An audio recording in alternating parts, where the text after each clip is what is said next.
All right. We're good to go. It's running. We got it.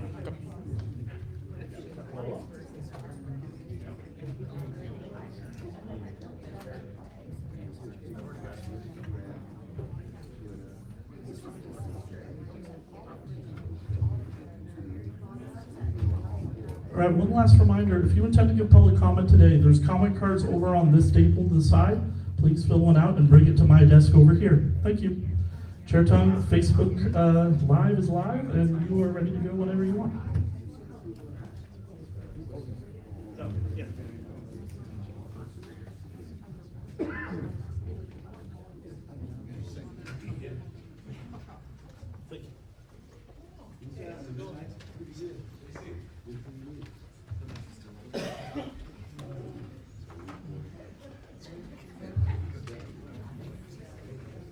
Thank you for your patience, everyone. Good evening. My name is Nancy Tung. I am chair of the San Francisco Democratic Party. Welcome to our January meeting. We will begin with a call to order and roll call.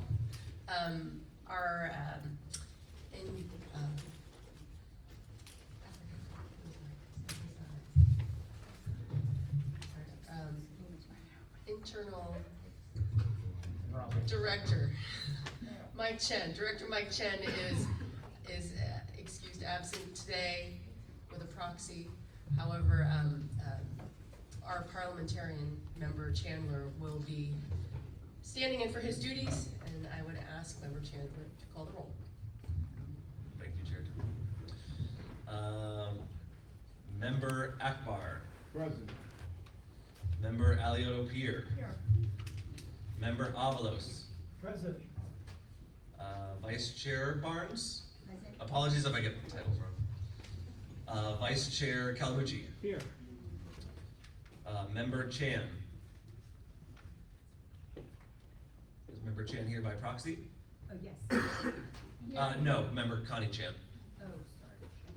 So Member Chan is not here by, is absent and not here by proxy. Member Chandler is here. Member Chen is absent. Be here. I'm here. Oh, but here by proxy, yes. Oh, yeah, okay. Yeah, sorry, I've dusted off, new year. Vice Chair Coles. Present. Director Coles. Member Dorsey. Present. Member Galata. Present. Member Gupta.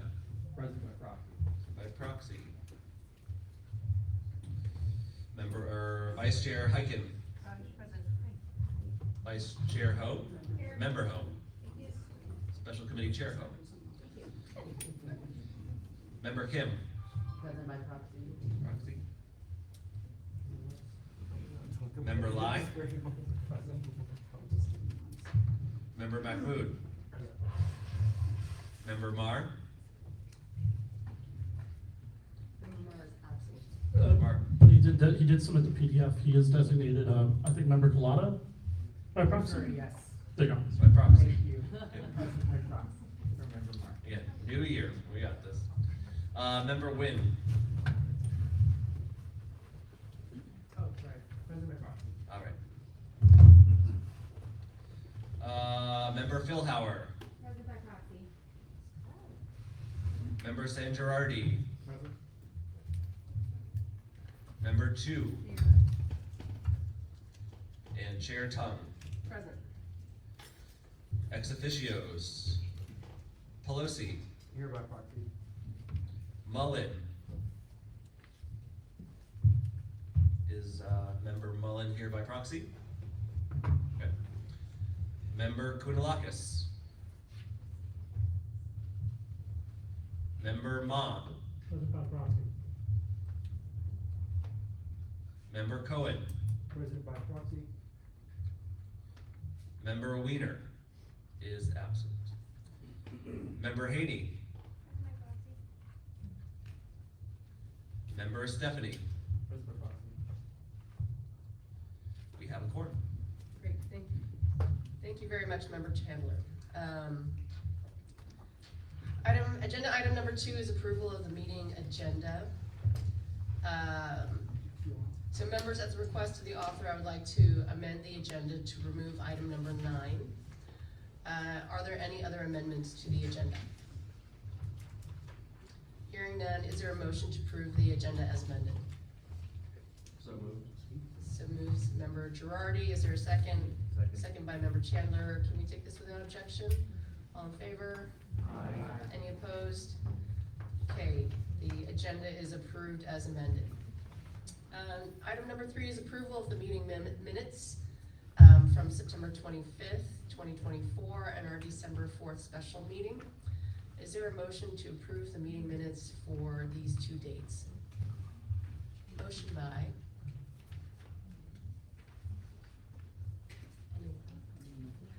Member Lai. Is there a second? Second by member Chandler. Can we also take this by without objection? All those in favor? Any opposed? The minutes have been approved for the September 25th and December 4th meetings. Item number 4 is general public comment. Before I turn it over to Executive Director Esfandiari to provide the instructions to members of the public, I do want to take a moment to remind everyone of the California Democratic Party Code of Conduct, which we have adopted, in addition to our own Central Committee adopting policies and a code of conduct relating to sexual assault and harassment. The expected behavior here is that we're committed to providing a welcoming, respectful, friendly, safe, supportive, and harassment-free environment for members, employees, and all others associated with the party, including members of the public that attend our meetings. We have expectations about behavior that people will abide by if they come to the meetings. All individuals should feel welcome and safe within any meeting or event that the San Francisco Democratic Party has, regardless of their sex, gender, gender identity, gender expression, sexual orientation, pregnancy, reproductive status, race, color, ethnicity, national origin, ancestry, religion, caste, creed, age, disability, health status, marital status, military or veteran status, body size, physical appearance, domestic violence victim status, social or economic status, or any legally protected classification or characteristic. The party will not tolerate harassment and prohibits the creation of hostile conditions that is disrespectful or unprofessional conduct based on any of the aforementioned categories. The manner of any such prohibited behavior includes verbal conduct, whether spoken or written, such as slurs, jokes, insults, remarks, epithets, teasing, yelling, foul or profane language, emails, posters, leaflets, internet posting, slander, etc. Visual conduct such as the wearing, posting, or distributing of offensive symbols, picture cartoons, drawings, and computer displays, leering gestures, libel, etc. And physical conduct such as gestures, blocking someone's way, assault, invading someone's space, unwelcome touching, etc. This applies not only to in-person public comment, but written public comment as well. As in previous meetings, I will continue to remind the public and this body of these expectations at every meeting, as this is an important component of how we maintain respect for one another and our overall public decorum. With that, Executive Director, please go ahead and initiate public comment. Thank you, Chair Tung. As one final reminder, I still have a few comment cards left here at the side table to my right. So if you want to give public comment and you haven't already filled one out, please do, and then bring it over to me and I will put you in the queue. I've set up a microphone over there. You're welcome to just take it out of its stand and stand and give your comment, or you may sit down if you need to take a seat. With that, I will go ahead and proceed with the instructions. Public comment is limited to 2 minutes in total. If you would like to make a comment, please fill out the comment card available at the table. Sorry, I repeat that part. I will call speakers in the order I received these comment cards. Please note that this body takes all public comment during this item. Each member of the public will have 2 minutes to address this committee. Associate members, including club presidents or chairs, members of the Democratic State Central Committee, Assembly District chairs, and regional directors will have 4 minutes to address this committee. I'll give you a 30-second notice with these pieces of paper here, and then I'll wave this at time, and my phone will also go off when you're at time. Thank you in advance for your patience.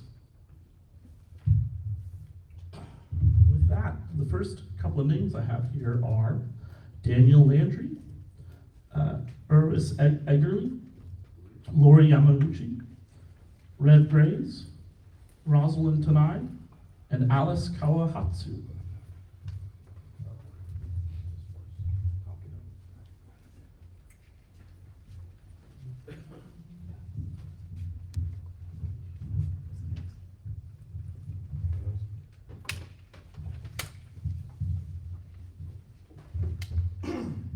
Greetings and salutations to the San Francisco DCCC. My name is Daniel Landry, longtime resident of the Fillmore Western Addition for 56 years. And I'm here tonight to represent the Fillmore United Alliance, along with a broad coalition, and you see all these beautiful people behind me, on a very serious issue. There's a state of emergency in the Fillmore Western Addition D5. As you know, Safeway have closed. And this closure is not only impacting seniors, people with disabilities, this closure is a slap in the face on property land that was given to this corporation in 1981 for literally $1 million.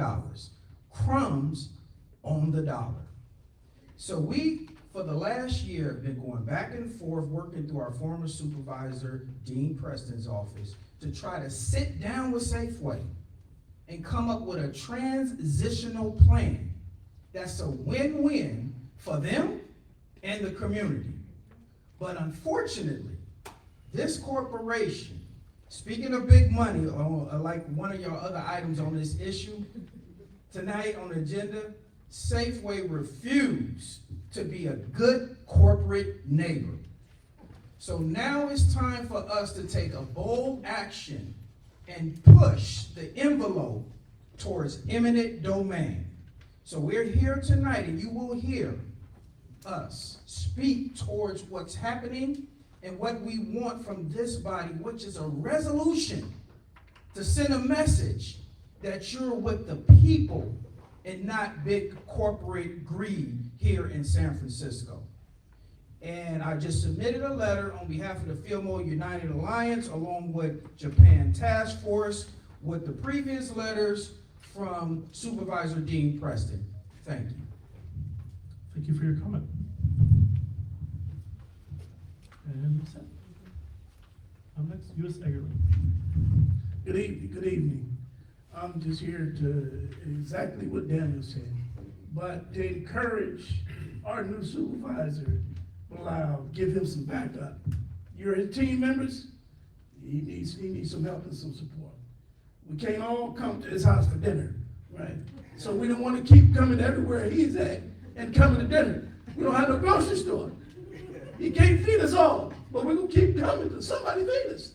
So eminent domain might be the issue, that we might be able to get a whole land that can feed us. So that's all I'm here to say, all right? Thank you for your comment. Lori, Good evening. My name is Lori Yamauchi. I am a registered Democrat and San Francisco resident for 44 years. I'm the vice president of the Japantown Task Force, which is the sponsor for the Japantown Cultural District. JTF is a nonprofit that's been working on planning and preservation issues for San Francisco's Japantown for 25 years. As you know, Japantown in San Francisco is the largest of 3 remaining Japantowns in the country, and there's been a long-standing connection between Japantown and the Fillmore dating 100 years. I'm here to stand in solidarity with and support of our Fillmore neighbors. As Mr. Landry has indicated, access to healthy, affordable food is a basic human right. And Safeway will be depriving this community of that right. We are here to preserve that human right for the Fillmore community and for the Japantown community. So to that end, we distributed a letter that we addressed to the mayor and the board of supervisors that you should have copies of, from the Japantown Task Force, asking that the city bring its resources to acquire the Safeway property and ensure use of the site for interim uses for community food access. We urge this body, along with our Fillmore United Alliance siblings, to pass a resolution of support for the Fillmore United Alliance's call for a hearing before the Board of Supervisors and for a plan of action to ensure that development does not occur on this site without community participation. Thank you. Thank you for your comment. Next, I have, my apologies, Rav Graves.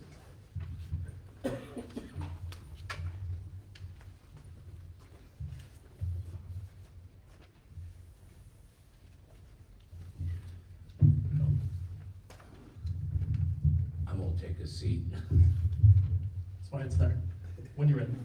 To the committee, my name is Reverend Charles Graves, and I'm a longtime resident in the Fillmore, and I stand in solidarity with the brothers, and hopefully that, and prayerfully, we can get something done. It's been a long time coming. We've been bamboozled and just kind of beat down, and I'm tired. I just had a new knee replacement, and I just thank God that you know, I have the opportunity and the chance to fight with these young brothers. I'm a small businessman. I have a small business at the Giants Stadium, and then I have a couple of pop-ups around the town. And you know, I've been truly being pushed around, trying to do some things in the city as well as myself.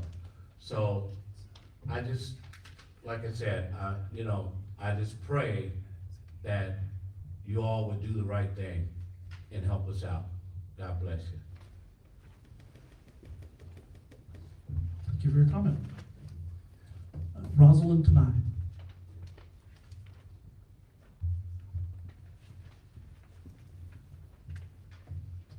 Hi, members of the DCCC, Rosalind Tonai. I'm the Executive Director of the National Japanese American Historical Society. We're right here in Japantown. And I'm also a member of the Japantown Task Force. And we've been doing planning and interpretation and cultural and economic development for at least 20 years in the community. I'm just here to support the Fillmore Alliance and their effort to get some transparency about the plans for the Safeway site. We do walking tours and teach people about the history of the Western Addition, especially on the redevelopment. And we want to be able to turn the page on a good and positive history. At our last Land Use Committee meeting, our members agreed to support the Fillmore United Alliance's efforts to address the recent closure of Safeway in this Western Addition. We want them to be fully briefed on our neighborhood's concern for food insecurity and how the absence of a pharmacy and banking services is currently threatening the viability of Fillmore and now Japantown. We have many seniors that go to Safeway and get their banking there, as well as getting their pharmaceutical supplies. So we are in critical need to have this addressed. As you know, Japantown's been around for over 100 years. We've had African American and Jewish residents working and living side by side. We know there's short-term objectives and mid and long-term resolutions, which we want folks in the community to address and for the information to be transparent.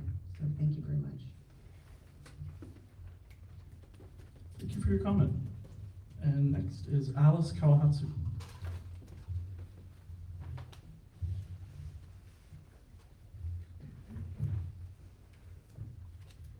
Good evening. My name is Alice Kawahatsu, and I am a registered Democrat. And I thank you very much, everyone, for all your service to the city and the community. I have been a resident of Japantown D5 for 31 years, and I've seen it go through a lot of changes. I belong to the Japantown Task Force. We also have a church in Japantown called San Francisco Concord Church. And then I also work together with my husband on a group called We Are One. And this group got started, We Are One got started because of the Asian hate that was going on. And we wanted to dispel the rumor that all blacks want to harm Asians, and that's not true. So we decided to get together, and our main goal was to get people together around the table and talk about ways that we can work together. The Safeway issue came up very early in our meetings, and we saw a lot of people scared, worried about where they would go shopping, how the seniors would get around, and basically we were worried that it was going to be a food desert. We got word that the closure was going to be on February 7th, and basically it closed much earlier. And I got news of it because I went into the Safeway to see what was going on. and I talked with some of the staff there, and they said, you have 1 or 2 days left, and then Friday we're closed. The only thing that will be here is the pharmacy. So we need transparency. None of us knew about it, and if it wasn't for me going in there, I would not have known, and I would not have been able to bring that information to the Fillmore United Alliance. So please keep our community working together, don't break it up, and we don't want a food desert. So we look forward to your support. Thank you. Thank you for your comment. Next couple of commenters I have in the queue are Sammy Brudeau, Ace Washington, Bayard Fong, Lily Rapson, and Robin Levitt.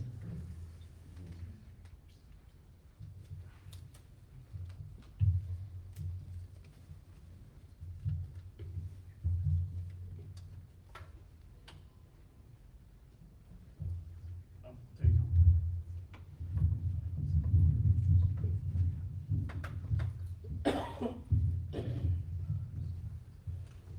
Good evening. My name is Sammy Barnett, and I'm a longtime Democrat. And I'm with the Fillmore Alliance Committee. And I want today to let you all know what is really, really going on here in the city of San Francisco. It is really, really bad. I myself has been doing a lot of work over here, watching a lot of young people grow up, and it's hard for me to really make it over here. And the reason why it is so we need you all so bad, because we don't have any help here in the Fillmore area. No food, no medicine, no anything that I need. I have to go across town to get something to eat in a wheelchair. Imagine getting up, someone has to do something for you, because I have to have a living attendant and everything. And it's so tough to really, really, really make it. But I'm asking you all tonight, would you stand up and be my voice, because I have stood up for you all in a many, many ways and at difficult times. And today is one of those times. Thank you very much. Thank you for your comment. Ace Washington.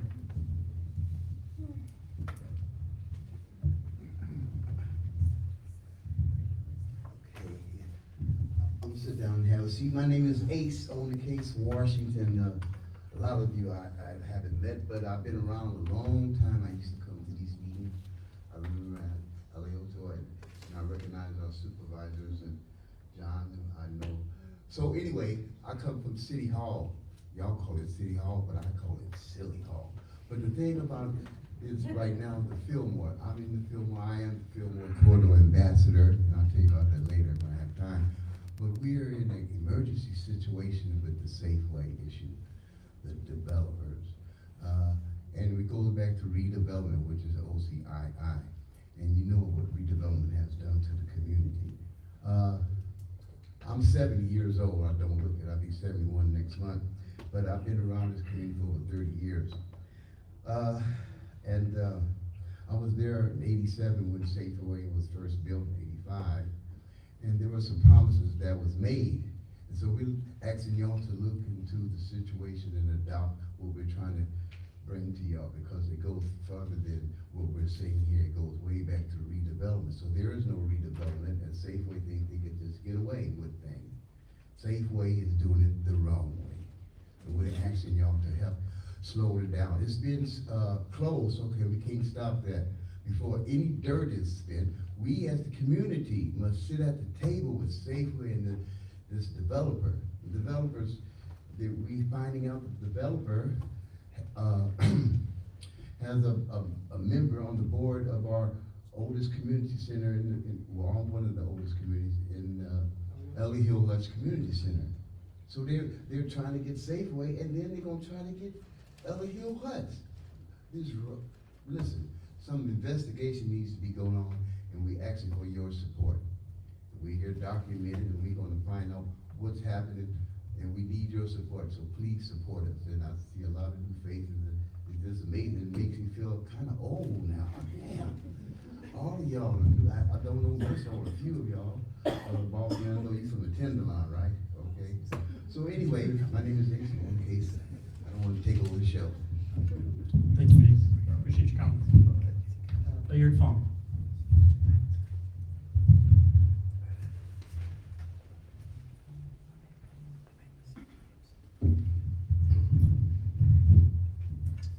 Good evening, fellow Democrats, DCCC. I'm proud to be before you. Actually, it was around 1978, Henry Durr walked me over to the Chinatown YMCA to a meeting of this group called the Chinese American Democratic Club. And apparently Lillian Singh and Julie Tang were thinking of running for the community college board. I came out of that meeting, decided I better change my party to sign up as a Democrat and join CADC, and I've been active all these decades. But the history comes back to here. Even though I worked at Chinese for Affirmative Action for 4 years, standing up for civil rights, learning what our civil rights were, helping to implement it, speak out for it, and then worked for the Human Rights Commission, not just for Chinese Americans, but for all of San Franciscans, all of our diversities, and partnered up with Grant Mickens and all those leaders in the Human Rights Commission for all those 3.5 decades. I retired. It's my honor to be retired serving in this world. But the last 7 years, I've been retired. 3 or 4 years ago, this Asian hate violence erupted. It's just unconscionable. But let's get to the point that we're talking about today, more importantly. Western Addition. You know, I lived at California Divisadero upstairs where my grandpa ran a laundromat. And we served both the African American community and Asian community. I had friends over the years that live around this Safeway as well, who are the Chinese community. So this is affecting all these communities, St. Francis Circle, the ones by Buchanan Mall, all kinds of communities of folks, all colors. So please stand up together. We as one can lift this situation. It's a very dire one. Have food for everyone, have access to the medicine, access to the necessary goods. Thank you very much. Thank you for your comment. Lily Rounds.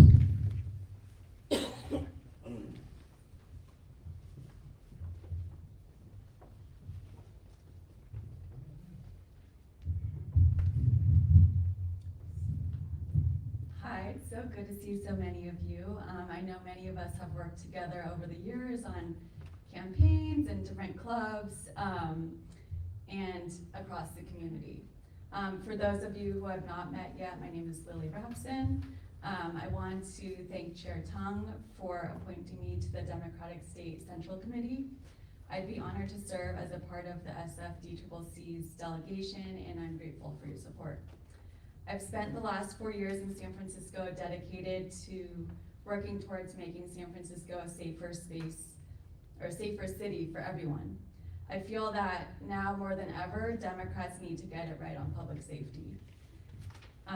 We really can't allow Republicans to attack San Francisco and perpetuate the doom loop by saying that Democrats are running our cities into the ground. It's just really unacceptable. You can be a liberal Democrat and stand for public safety, as I know many of you do.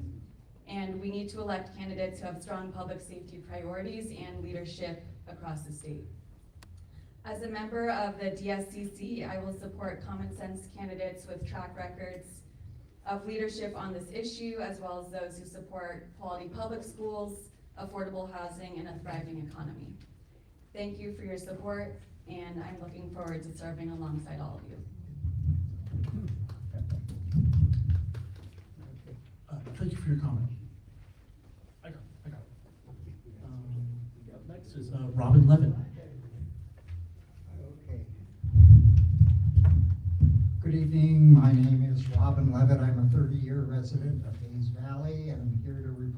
incident involving the Chinese American Democratic Club, the CADC. This past fall, signs for the No on Proposition K, the Great Highway Initiative, appeared in my neighborhood along Octavia Boulevard. Because they create clutter and pose a safety hazard, posting signs along Octavia Boulevard is prohibited. I confirmed this with DPW, who advised me that I was within my right to remove the signs. On October 8th, I took down about a half dozen signs and tried returning them to the person who put them up. He refused them and instead photographed me. A short time later, I was contacted by friends concerned for my safety because of an online post initiated by the CADC with photos of me that included my name, described me, my bicycle, my clothing, even referenced my home, that identified me as a thief and called for people to attack me on my bike. I found it so threatening that I filed a police report. I tried to contact the CADC, couldn't do it, but was able to reach the treasurer for the No on K campaign to tell them first that the signs on Octavia were illegal, but also that I felt threatened by the online posts and asked that they be removed. They never were, and until the election, the signs kept reappearing. Many years ago, I served on the DCCC. Defamation of character, slander, intimidation, and threats may be a part of the current Republican playbook, but I know the San Francisco Democratic Party has higher standards. Whatever the relationship is between the DCCC and affiliated Democratic clubs, if possible, I ask that this body reprimand the CADC, direct them to remove the online posts, which are still there, and issue an apology. Chair Tung, DCC members, for your consideration, here is documentation of the incident. Thank you. Thank you for your comment. I'll take that. Thank you.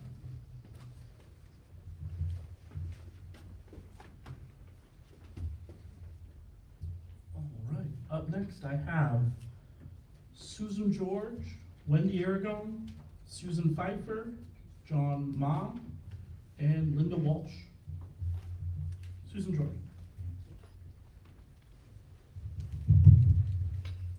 Good evening, everyone. My name is Susan George, and I'm running as an ADEM, or Assembly District elected member to the State Democratic Party. I'm part of the Neighbors and Labor slate, endorsed by Assemblymember Catherine Stephanie, to represent Assembly District 19. With over 30 years of experience as a nonprofit leader and advocate, I've focused my career on expanding access to affordable health care, housing, fighting discrimination, and supporting the arts. Our slate represents the diversity of our district. Many of them are much younger than I am, including labor leaders who fight for fair wages, safe workplaces, and the dignity of all Californians.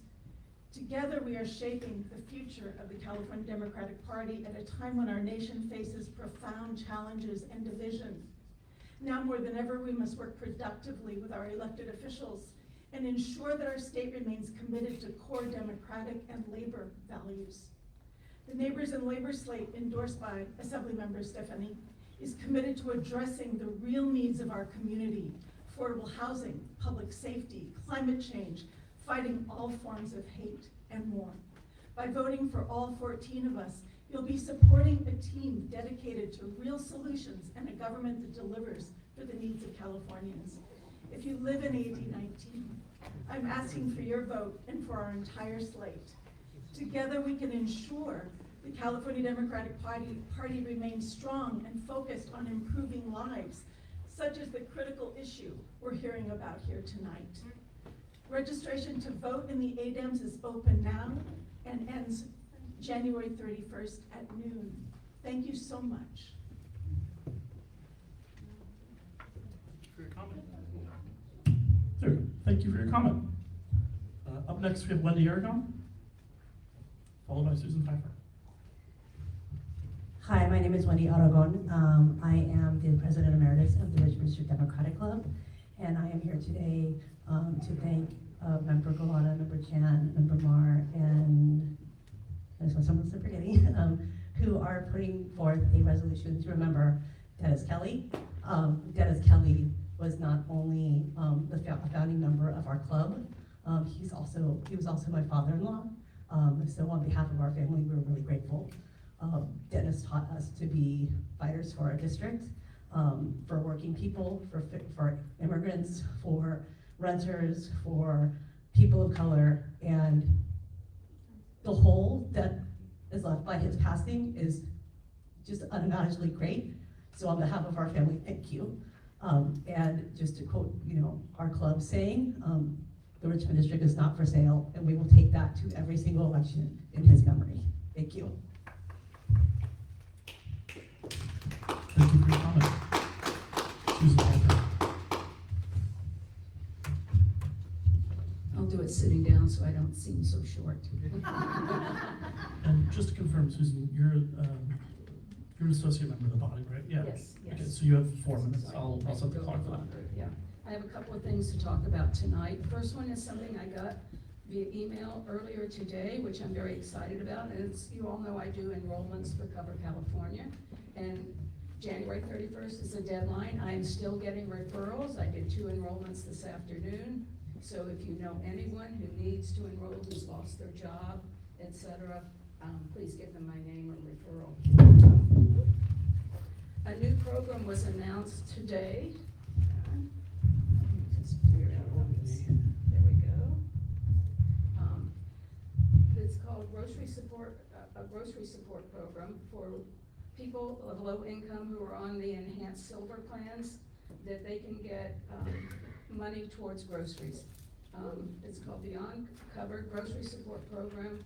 Its benefit is per qualified enrollee in the household. They will get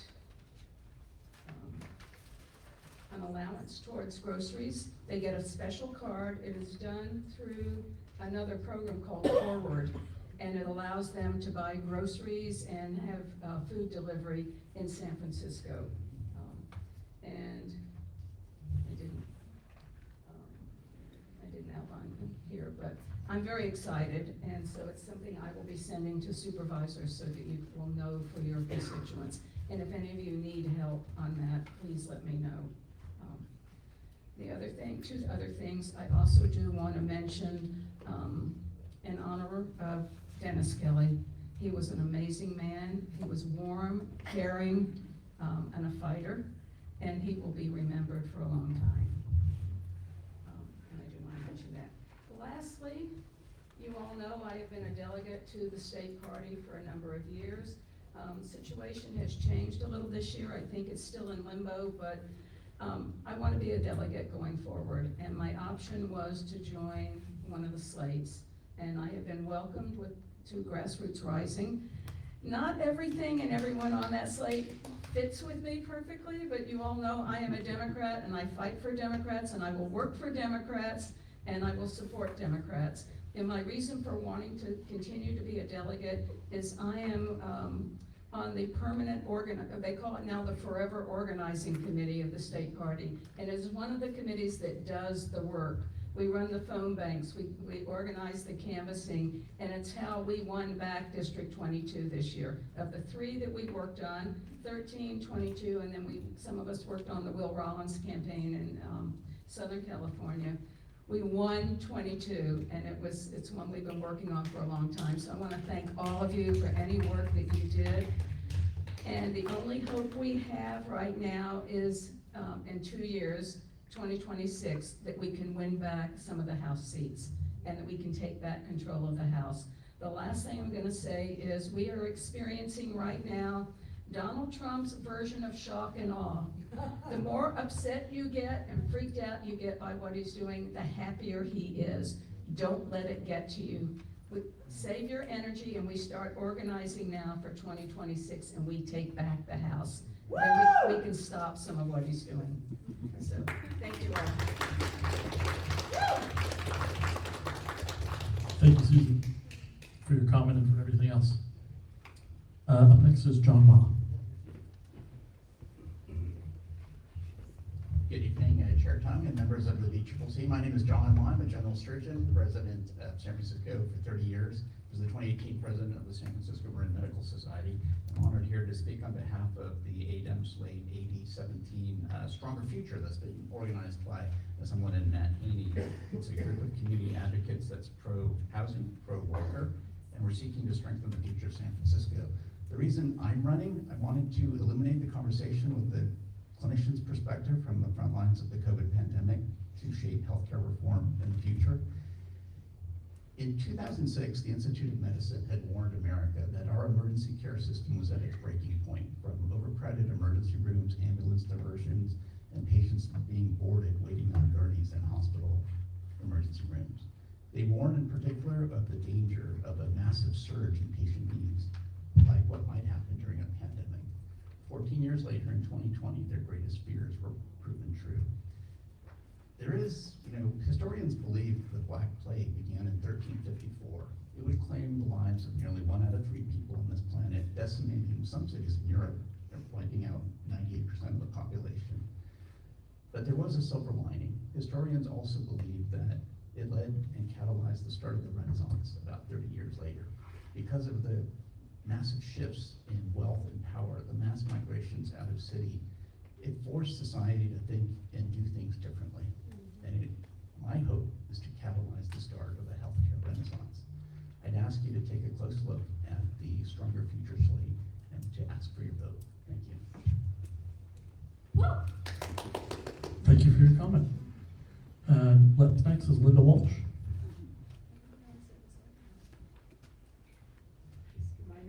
My name is Linda Walsh. I live at St. Francis Square, not Circle, but we kind of have a circle of unity with the other parts of the area where the Safeway is. And St. Francis Square is 300 units. It's between Geary and Ellis and Webster and Laguna, and the Safeway is right across the street on Webster. The closure was supposed to be December 17th, and it was, the closure happened on December 17th, but it was announced that it would be February 7th, so it was closed full 3 weeks ahead of schedule, which seems to me like insult to injury. And the access to affordable food is severely compromised of people in the neighborhood. And I think it's a shame that people in our housing co-op and nonprofits and churches and other organizations have to scramble to figure out how people, especially seniors and disabled, are going to get food easily without an added expense and an added time, and especially since not everyone has cars. And eminent domain has been was used to get the property, and a lot of us think that it would be great to have it use eminent domain to get it back to the community. I heard about a Safeway situation over in the East Bay where they closed the Rodeo Safeway, which was near a low-income neighborhood, and a new one opened a mile and a half away. I think it was in Hercules. And I was told by a friend that Safeway kept the lease, and now about 3 or 4 years later, that lot is still empty and there's no local walkable grocery store for that area.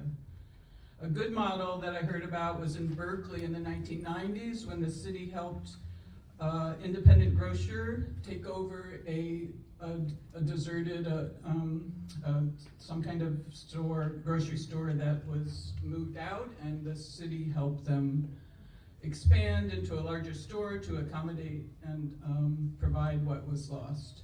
And I hope something like that can happen here. Thank you. Thank you for your comment.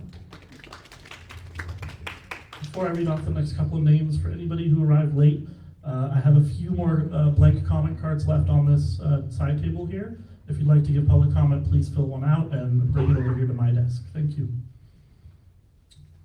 Up next, we have Gregory Richardson, followed by Anai Saucedo, followed by Gloria Berry, Sarah Souza, and Jeremy Lee. Thank you. So, Gregory Richardson.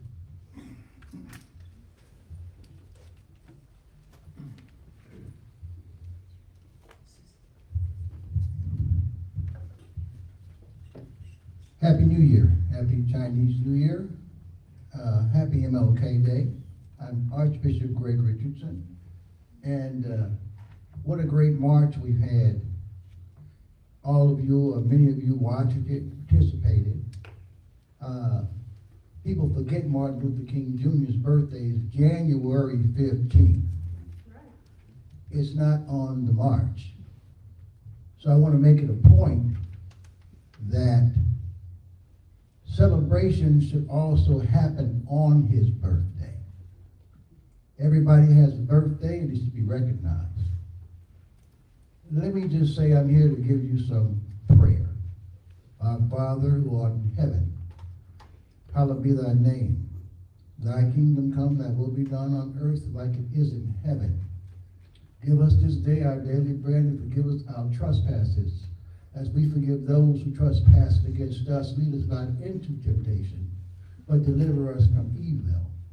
For thy is the kingdom and the power. Today, not only San Francisco needs prayer, America left its roots.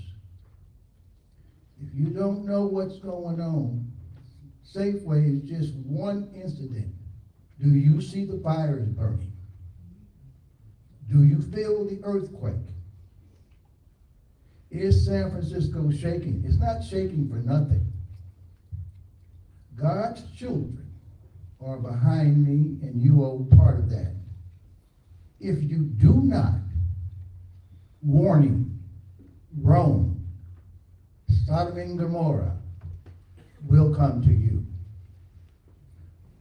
Most people don't know one of Dr. King's last dreams speeches was, is America going to hell? Is America going to hell? He never got a chance to talk about that. You have an opportunity to show love. We do not love each other. When you let people starve and you don't feed them, when you let people die because they can't get a prescription, when you let people get out in the elements and do not have a transportation program, eventually they will die. Thank you for your comments, sir. Up next, I have Anais Salcedo.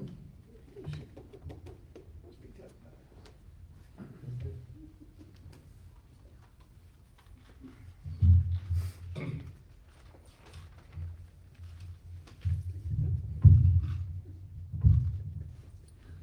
everybody. My name is Anais Salcedo. I'm here to honor a friend and fellow member of the San Francisco Working Families Democratic Club. Alan Beltran. He was a loving father of 2 girls and an amazing husband to his wife. For those who did not meet Alan, his kindness and compassion were infectious. Alan was always the life of the party and quickly befriending all around him. He always showed up. He loved everybody full-heartedly and advocated passionately. Alan represents the best of the Democratic Party and what we all should strive to represent. He wore his dedication to advocating for working families and everyday people on his sleeve, always ready to help anyone in need.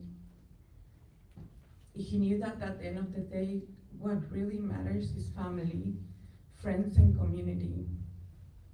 He knew we're all we got. Thank you. I'm sorry for your loss. Up next is Gloria Berry, followed by Sarah Souza. Hello, Democratic Party. Gloria Berry. I am on the Grassroots Rising slate. Shout out to them running for ADEM. Register to vote for that, but that's not why I'm here. I'm here actually on the Safeway issue. Born and raised in the Fillmore. I lived there 19 years. During redevelopment, my family was evicted so that people can turn their apartments into condos. Our building was not blight. We all were working Black families in that apartment building. I then went to the Navy, couldn't come home to anywhere because I didn't have a home, so I ended up re-enlisting in the service. Then I ended up marrying someone just to get housing in San Francisco and got evicted off the Army base because we were Navy. Anyway, I grew up, there was a Lucky's and a Foodland in the Fillmore. Lucky's is now condos, Foodland is now unaffordable housing. Now they want to get rid of Safeway. Food desert instantly. People keep hollering public safety, public safety. Well, when you squeeze and squeeze people, you're risking public safety. When you put foot on people's necks through unaffordable housing, unfair hiring, and no food, don't be surprised when people self-medicate and get on drugs to deal with their depression. I know some of you might receive real estate donations, so you don't care. All you care about is getting some more market rate housing to get more taxpayer money. However, somebody sold us out. Proxies. All you proxies here is please get back to who you're representing. Gary McCoy, I know you're a good man. Please let Congresswoman Pelosi know we are being hoodwinked. Lieutenant Konlokis, proxy, State Controller's proxy, and Wiener, who wants to run for Congress, take action. Assemblyman Matt Haney, this is your district. This prior supervisor, Dean Preston, did try to work with the mayor, and you know what that relationship was like on this matter. It was not successful. The current supervisor, he's told us that meetings are confidential in this matter, and that's unacceptable. The public should be at the table. Thank you. Thank you for your comment. Up next is Sarah Souza. Good evening, members of the DCCC. I'm Sarah Souza. I'm a delegate of District 17, and I'm also a DACA recipient. I was actually first appointed to this body in 2019 by former Chair David Campos, and since then have been fighting for immigrants to have a seat at the table regardless of their immigration status. First, I want to state my support for the Fillmore community. We must continue fighting to ensure that those that are most vulnerable and marginalized are represented within our party. I'm also here to express my full support and urge you to support Resolution 8, condemning big money and corporations that are now funding Trump's agenda. Our party must uphold the values of justice and our integrity to ensure that our communities are represented, that we can fight back and take House back, but also locally that ensure that our elected officials are representing the people, not corporations. And again, I look forward to joining you in taking the House back, but also getting involved, and I invite every one of you to speak up for immigrants, the LGBTQ plus community, people of color, and that we can all work together, but also fight against any hate in San Francisco locally, but also statewide and nationally. Together we can win. Thank you. Thank you for your comment. Up next, we have Jared Lee. And in accordance with bylaws, I'd like to invoke double time as president of the Rose Pack Democratic Club. Put it on the clock for 4. Great, thank you. Before I begin, I just want to voice my full support for the Fillmore and Japantown communities for their efforts around transparency, around the Safeway closure. Having served on the redistricting task force, I have personally observed the unshakable solidarity between these two communities that transcends generations. These communities need our help. We must listen. Good evening, Chair Tung and members of the San Francisco Democratic Party. My name is Jeremy Lee, and I come before you as the current elected president of the Rose Pack Democratic Club. Since our founding in 2016, RPDC has worked to elevate the voices of Asian American residents across San Francisco, continuing the legacy of our dear late Auntie Rose. In the past year alone, we held bilingual forums requiring interpreters for each candidate in District 3 supervisor race and District 11 alongside the District 11 Democratic Club. We organized several bilingual mailers to provide greater access to the political process and fought for measures that directly uplift our community, funding for affordable housing, tax relief for small businesses, and rental subsidies for seniors and SRO families. Week after week, we knocked on doors, pounded the pavement for our endorsed candidates, often in Cantonese. Our efforts were even recognized by the Harvey Milk Democratic Club with an award for our community contributions. Our members, past and present, have gone on to become countless legislative aides, 3 chiefs of staff, president of the Community College Board, and even members of this very body. RPDC represents the type of grassroots activism the party should want in a local Democratic club. Yet despite our successes, we have seen Asian American communities across San Francisco increasingly turn away from the Democratic Party. The party has failed to show it can meaningfully address the immediate needs and concerns of immigrant communities. Given this growing divide, we have made the difficult decision not to recharter with the San Francisco Democratic Party. Our city, party, and nation are all at a crossroads. After a resounding defeat in November, it is abundantly clear that the Democratic Party cannot continue with business as usual. Through our own voter engagement efforts, we've experienced monolingual seniors express immediate distrust when we introduce ourselves under the Democratic Party banner. Meanwhile, Donald Trump has gained significant ground by speaking to fears around public safety, economic stability, stagnant wages, and the rising cost of living, issues where the Democratic Party has fallen short. Our concerns extend beyond the national stage. Last year, we wrote a formal letter to Chair Tung expressing grave concern over an elected party official accessing private club files and using that information for personal political gain. Our members felt attacked, and when we tried to seek support from leadership, we were ignored. The sole response we received was simply, "Thank you for your email, President Lee. I will take a look." Our letter was brushed aside and the behavior was condoned. In order to prevent hostilities in the future, we intend to adopt the Code of Conduct and Policies for Sexual Assault and Harassment approved by the DCCC to the full extent possible as a non-chartered club. RPDC's decision to forgo rechartering is not an abandonment of the party, but rather it is a call for reflection, introspection, and a recommitment to the values it espouses. Moving forward, we will be known as the Rose Pack Asian American Club. Our mission statement will remain unchanged. We will continue working to elevate the voices of Asian Americans in San Francisco, and just like Auntie Rose did, we will work outside the framework of the Democratic Party to serve our communities. In any democracy, accountability is paramount. We encourage the party to earn back our support and trust. The Democratic Party can and must do better, both nationally and right here in San Francisco. Thank you. Your comment. Last couple of names I have here on the list are Randall Evans, Lee Hefner, and Diva Harsour. So starting with Randall Evans. Good evening. The first thing we heard was emergency. It was brought to all of our attention that we're looking for a resolution.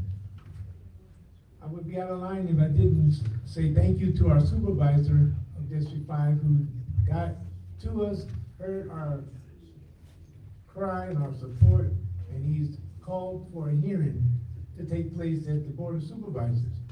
We need you to have a resolution for us. It's important to understand you stand for the DCCCs. We all stand for some triple C's too. Our children's children. They're very important. There's no getting around that. Trust me when I tell you, you heard about the Luckies, you heard about the Foodland, you know about Safeway. It's just unacceptable. I'm joining forces with the alliances, the Asian community, Japantown. We've been meeting diligently at Rosa Park, where I live, and we're trying to come up with a force to understand that not only should we not support any dirt being broken on that site, but be very clear to get your support for this resolution that could go through a process that could start here. We're clear that it also is going to start with a hearing, but right now, people are hurting. They're in trouble, and this state of emergency is serious. I know you all have lots of things to do. You're important to yourselves and your organization, but you're important to us too, or we would not be here. We believe you have the power, you have the process, you could be involved with this resolution, and it's important that you do so. We need your support, you know? You have to start somewhere, but no dirt will be broken there, and Safeway just ought to be ashamed of yourself, and this is just a crying shame, and I'm sure you agree with us. But in Jesus' name, I ask for your support. Thank you. Thank you, Mr. Evans. Up next, Lee Hefner.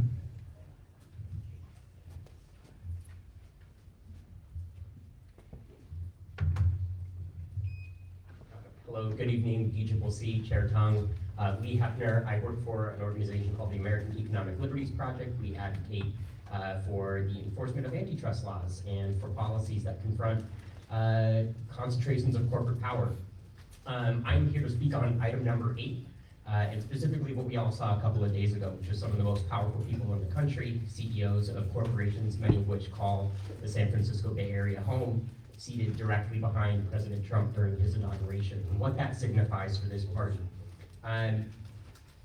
At the outset of his administration, President Biden adopted an executive order on competition in the American economy, and it documented that 75% of industries in America have undergone significant amounts of concentration over the past 20 years. It documented the harms to workers in the form of decreased wages, to consumers in the form of higher prices, and to small businesses. There's decreased small business formation, a loss of innovation across our economy.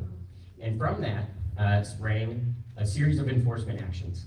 Antitrust cases against Facebook, against Amazon, against Google, against Apple, investigations of OpenAI, and those very individuals, CEOs of those companies, were sat behind President Trump. And I think there's something very telling about this.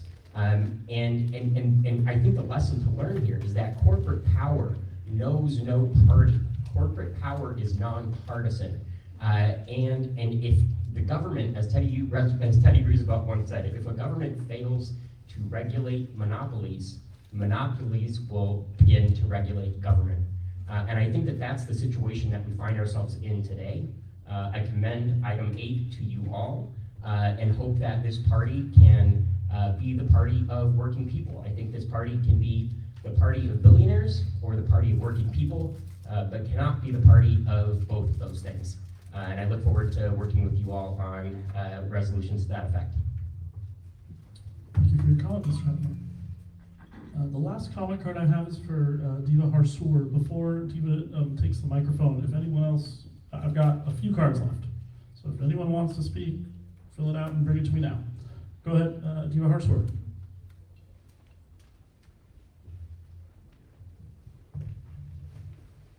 Hello to Chair Tung and the members of the DCCC. My name is Diva Harsour, and I'm running for ADEM delegate on the AB 17 Stronger Future slate, endorsed by Assemblymember Matt Haney.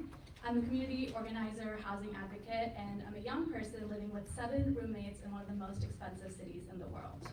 I'm running because I believe that we in San Francisco have so much more in common than we have separating us, especially when it comes to California-wide and nationwide issues.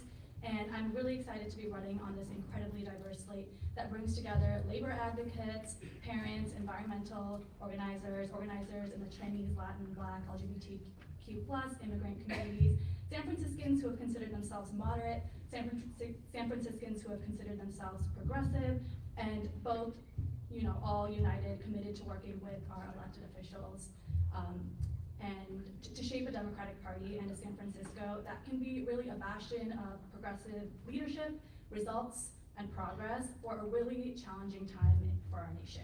So I'm here to ask everyone to please register to vote in ADEM and to tell your list to do so by January 31st at 12 p.m. noon. And I hope you'll join me in supporting the 817 Stronger Future and 819 Neighbors and Labor slate. Thank you so much.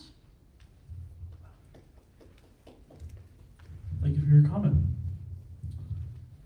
I am out of comment cards, Chair Tung, so back to you. Thank you very much. much, everyone. Thank you to the public for your comments. We are moving on to agenda item number 5, ratification of Eric Kingsbury to the San Francisco Democratic County Central Committee. So, as many of you know, member Catherine Stephanie is no longer a member of this body. She is now an ex officio member as assembly member Catherine Stephanie. And I had 45 days to appoint to the vacancy, and I chose to appoint somebody from District 2, Eric Kingsbury, who is a dedicated community leader who has made significant contributions by collaborating with local officials and neighborhood groups to address key issues like homelessness and public safety. He is president of the Marina Community Association and a strong advocate for local businesses, especially on Chestnut Street. In 2020, Eric founded the District 2 Democratic Club to amplify residents' voices in city politics. And he has been a ever-present person in our Democratic circles and Democratic clubs. And I invite Eric to make a few comments before we vote on his appointment. Before we vote. And remember, please use mics because we're recording. Oh, okay.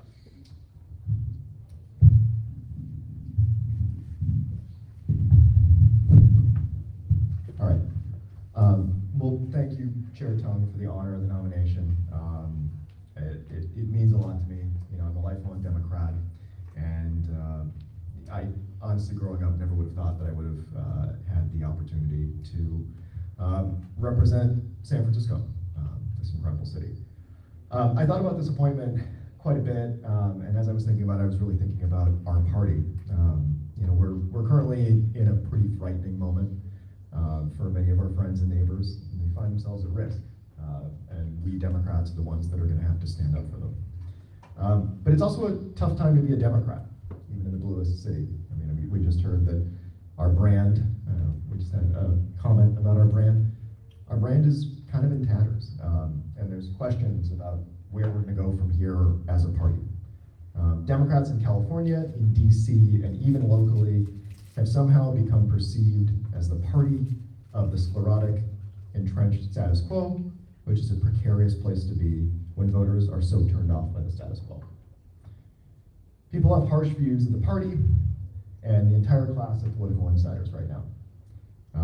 As I think most of you know, I spent the last year on the campaign trail as Mayor Breed's campaign manager, and so I traveled to all corners of the city, and honestly, voters didn't have great things to say about us.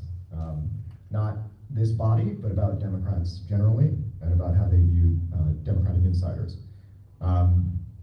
They said that what we were saying sounded good, but it didn't feel true. They said that there was too much money that was going into our system, but not enough results coming out. And they said it felt like there weren't really consequences for bad actors. They felt like insiders were playing political games, more interested in saying the right words and serving their own than doing the right thing. And I'll be honest, more than a few times, people would say they felt like the whole system was corrupt and they didn't want any part of it. And I know I saw quite a few of you on the campaign trail, and I know a lot of you heard the same thing. And honestly, I can't say that all of it was entirely wrong. But if that's how people feel, it's no wonder that we elected an outsider as mayor. And it's no wonder that Donald Trump did better than he ever has before. So we need to make some changes. We can't be the party of the status quo. We have to do better. We have to commit to change. We have to be willing to challenge our own and the shibboleths of the past. And we have to stay true to our values while recognizing the values that matter the most to Democrats, or to San Franciscans, in public life are honesty, integrity, and accountability.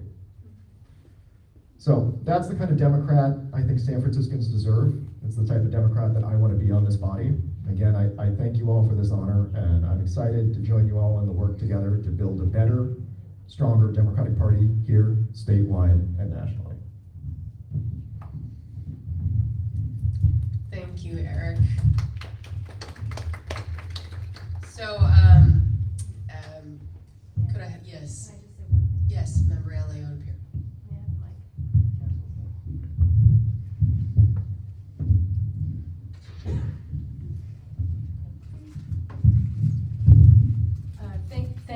colleagues. Thank you for your remarks, Eric. Thank you for the appointment, Chair Tong. I just want to say, as a former representative of District 2, I really applaud the appointment of Eric Kingsbury. He has done a lot of great things for our communities at home, particularly with the establishment of the D2 Dems, his work on the MCA, his work against violence in our communities. And so I am very, very excited to have him join this body and to contribute to the conversations and hopefully the debates that will be taking place in the next few years. So thank you for the appointment. Thank you, Member Alioto-Pierre. Any other comment? Seeing none, could I have a motion to ratify Eric Kingsbury's appointment to Member Alioto-Pierre? Second. Seconded by Member Dorsey. Members, maybe we take this without exception? All those in favor? Aye. Any opposed? Any abstentions? Congratulations, Member Kingsbury. Moving on to agenda item number 6, appointment of delegates to the California State Central Committee. Members, many of these names we ratified back in the May meeting. After every general election, the appointments must be remade. None of these prior members' appointments have actually done anything with the state party because we did not have a convention last year. With the exception of Lily Rapson, who has been added in, and Sin Wang, who has been added in, the remaining members, along with Member Kingsbury, are the same, and I'd ask for your ratification of these appointments. Is there any discussion? Seeing none, may I have a motion to ratify these appointments? Moved by Member San Girardi, seconded by Vice Chair Hyken. May we take this without exception, members? All those in favor? Aye. Aye. Any opposed? Oh,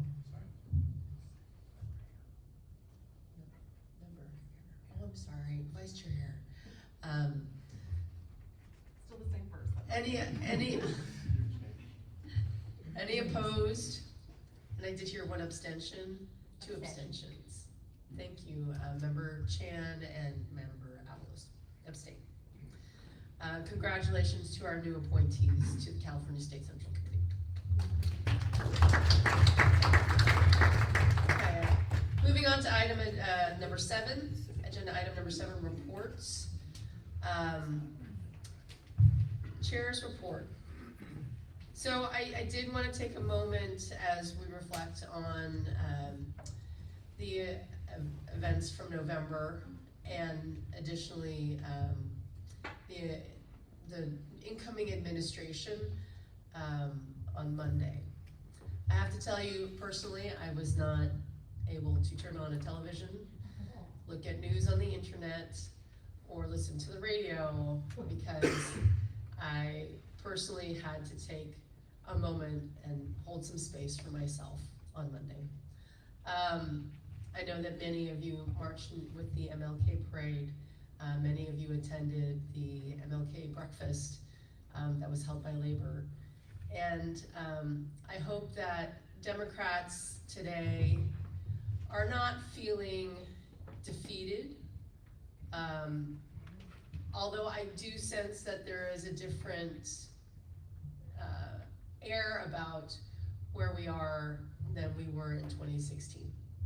In 2016, there was a lot of pent-up fight, and I think Democrats now, we know what happened in 2016 to 2020.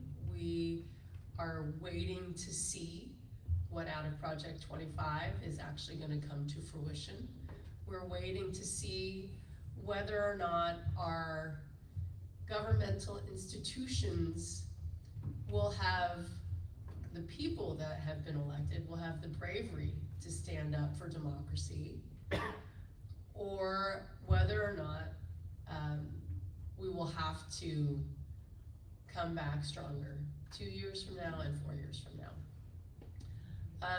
So I do want to hold out some hope for Democrats out there. that the fight is not over, the fight is just different. And we will all need to marshal our resources together and build a stronger party. Build a party that listens to the people more carefully, and delivers on what we say our democratic values are. So to that end, I do feel like our party this year is a year to rebuild, and that we will undertake a number of different ways in which we can become more relevant to San Francisco, and hopefully build back our brand and build back our base.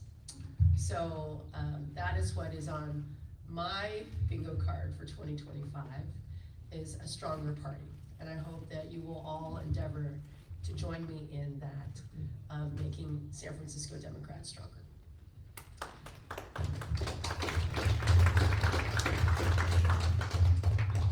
Now moving on to other reports from our standing committees.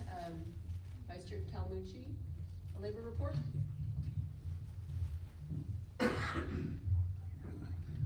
So folks remember back in September, this body unanimously passed a resolution supporting San Francisco striking hotel workers.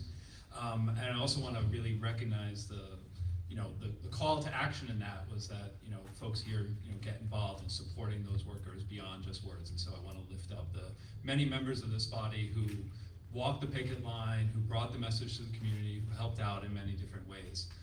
In December, the party was thrilled to join with the San Francisco Labor Council and hosting a toy drive for striking workers.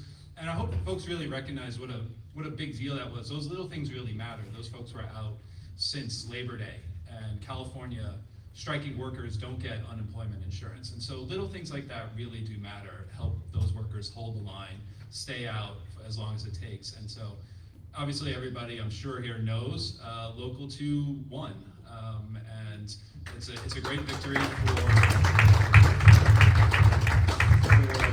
Local 2, for the workers, for San Francisco, and I'm glad that we were able to play a small part. Thank you. That's my report. Thank you, Vice Chair Calmucci. In terms of the endorsements committee, I don't think there's any reports. Anything from voter registration, Member Akbar, or Vice Chair Akbar? Vice Chair Hare.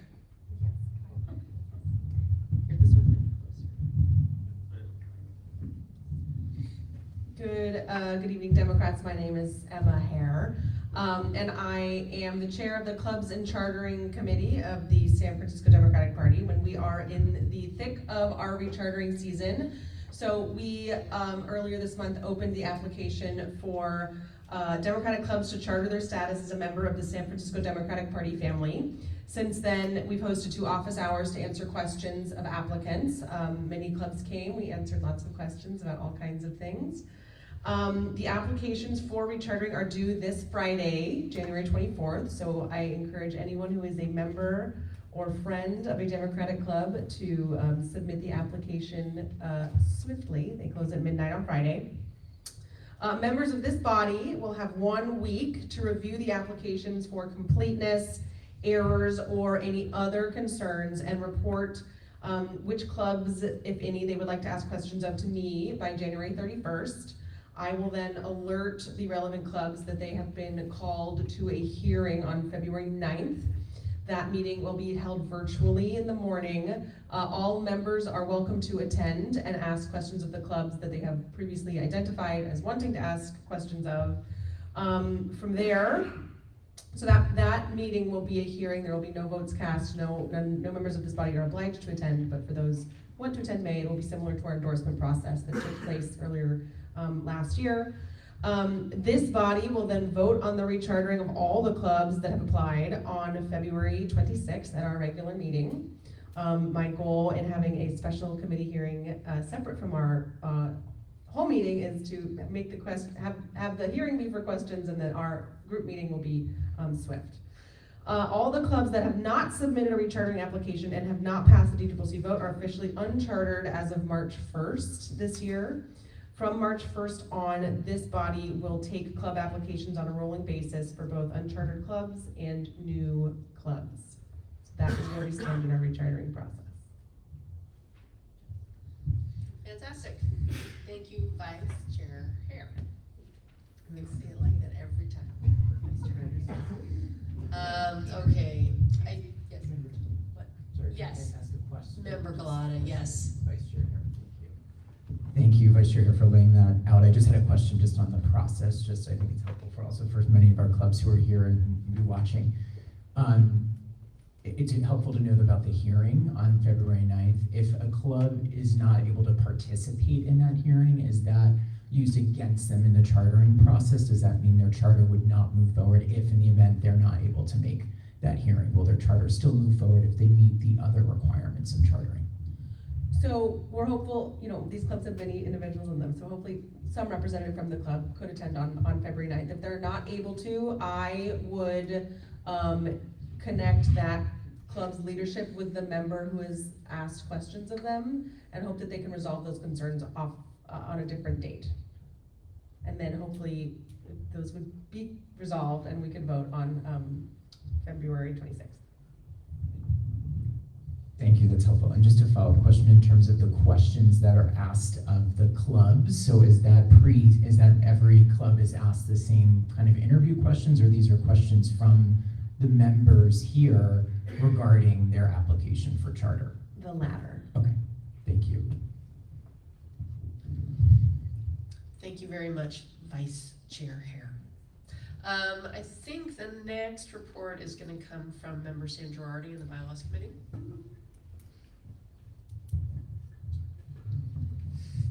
Thank you, Chair Tung. The big thing is adding the sexual harassment and assault policies to our policies and procedures. This is purely administrative function for us, but I just want to communicate a timeline for what that's going to look like. The documents for our policies and procedures, which were not updated last year, only the bylaws were, is a pretty archaic formatting. So I think there's a question that I'd like to have with or a meeting I'd like to have with the executive director to actually discuss like the actual formatting of the document and what that should be like to come up to just normal standards. In the meantime, I would like for us to publish the new policies around sexual harassment and assault on our website as a separate document, as approved by this body already. So that's the big thing on that. And then the other thing is on Friday, we had our first day of service of the year. So I just want to thank everybody who's a part of this body for coming out to join us. We had about 30 different volunteers come out and help us. We partnered with 2 other organizations, the Bayard Rustin Coalition. This is the only national organization dedicated to the legacy of Bayard Rustin, who was one of the closest allies and supporters of Martin Luther King, and he actually helped to organize the March on Washington. His legacy is often overlooked for a lot of reasons, and it felt appropriate for this weekend to have a Black queer person be honored and an organization honoring them, partnering with our San Francisco Democratic Party for a day of service. The other organization we had partner with us was Bay Black Boy, which brings queer Black folks together to build community across the Bay Area, and specifically in San Francisco. So I want to thank those organizations for joining up with us. I want to thank all of you for helping us out. We wound up packing like 10,000 pounds of food. It was pretty insane over the course of the day at the SF Marin Food Bank. And I'm really looking forward to seeing what other service projects we can do and lead with our values this year. Thank you all.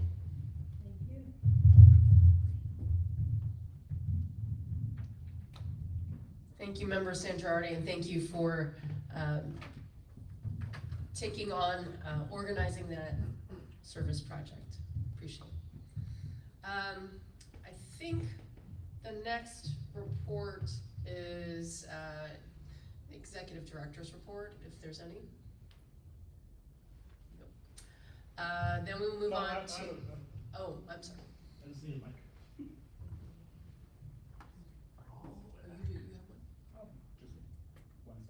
Okay. Executive Director Esfandiari, would you stop the mic at No. Share finance related. Yeah. There you go. Sorry. Doing some analysis on our spend last year, and then doing some planning for this year's budget spend. We'll spend less money this year. But why? Okay, executive director's report, please. We'll just make sure Coles doesn't have the external operations committee. Everything there? No.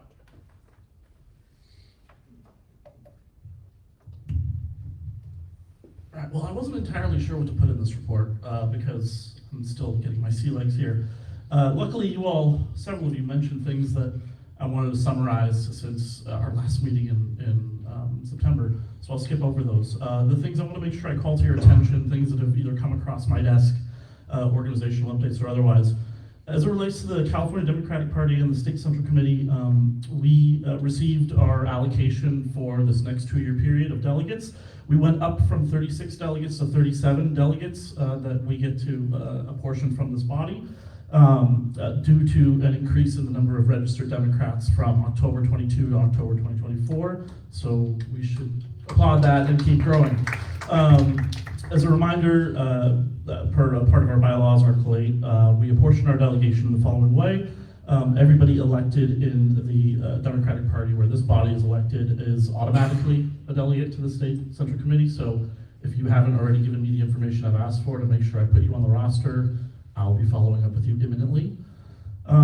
Second, the chair shall fill vacancies by no later than the next regular meeting following the creation of any occurrence or vacancy, and then that all has to be reset after each statewide general election, and you all did that tonight, so congratulations. I'm preparing that roster for submission to the state party staff. I'm not anticipating any major issues, but I will be in close communication with Esteban Rojas from the California Democratic Party operations team to make sure it's smooth and there's no errors or mistakes. I also had a call with Region Director 7, Henny Kelly, about her need potentially for volunteers to help run the ADEM meetings, the election that's happening in February for the state party. We'll remain on standby. She has my number, and I look forward to working with all of you to procure volunteers if Director Kelly calls on us to. I already, you all mentioned the toy distribution event, so I won't repeat that. You mentioned the MLK event and then Wicked March, I won't repeat that. And then the final update I have for you, the final 2 updates. One is user design and digital strategist Courtney Sid has been granted approval by the chair to proceed with a project to revamp our website. The design is just getting a bit stale, and we want to make it much more visual, and we want to make it much more focused on photos and pictures and displaying visually what the party is doing. He will be making asks of the members of this committee in the coming weeks to provide headshots, so if you don't have one, go take one. Biographies, small ones, please. I think it's 300 characters, Courtney, right? Any websites to your personal website if you have one, or any external link you would like to provide to members of the public that scroll past the page. Please be on the lookout for those emails, and I will again be following up if I don't have them. And then my final miscellaneous update for you is that we successfully closed out our tenure at 901 Market Street. The keys were handed back to the landlord, Hudson Pacific Properties, on December 27th, 2024. We were lucky that we were able to squeeze in that toy distribution drive event as a last minute thing. They were very accommodating on that. That's all I got for now. And I'm sure I'll workshop with you how this report works later. Thank you very much, Executive Director. I'd like to call on now our Region 7 Director, Henny Kelly, for her report. No, that's right. There may be people who are listening on the internet who would need you would need to be mindful for them too. Oh, okay. Better safe than sorry. I have to. Henny, do you want a chair? No. I don't like that sound. Yeah, neither do I.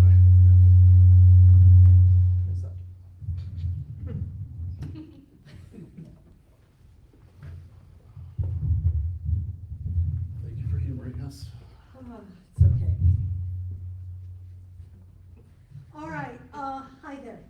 I want to thank the party for having a resolution about my husband. I am gonna be handing out my New Year's cards. We have been doing them for 51 years. This is the last time I will do a New Year's card, but I hope you'll enjoy this one.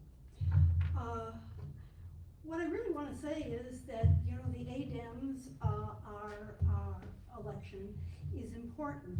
What is really important is that it gives everyday Democrats a chance to register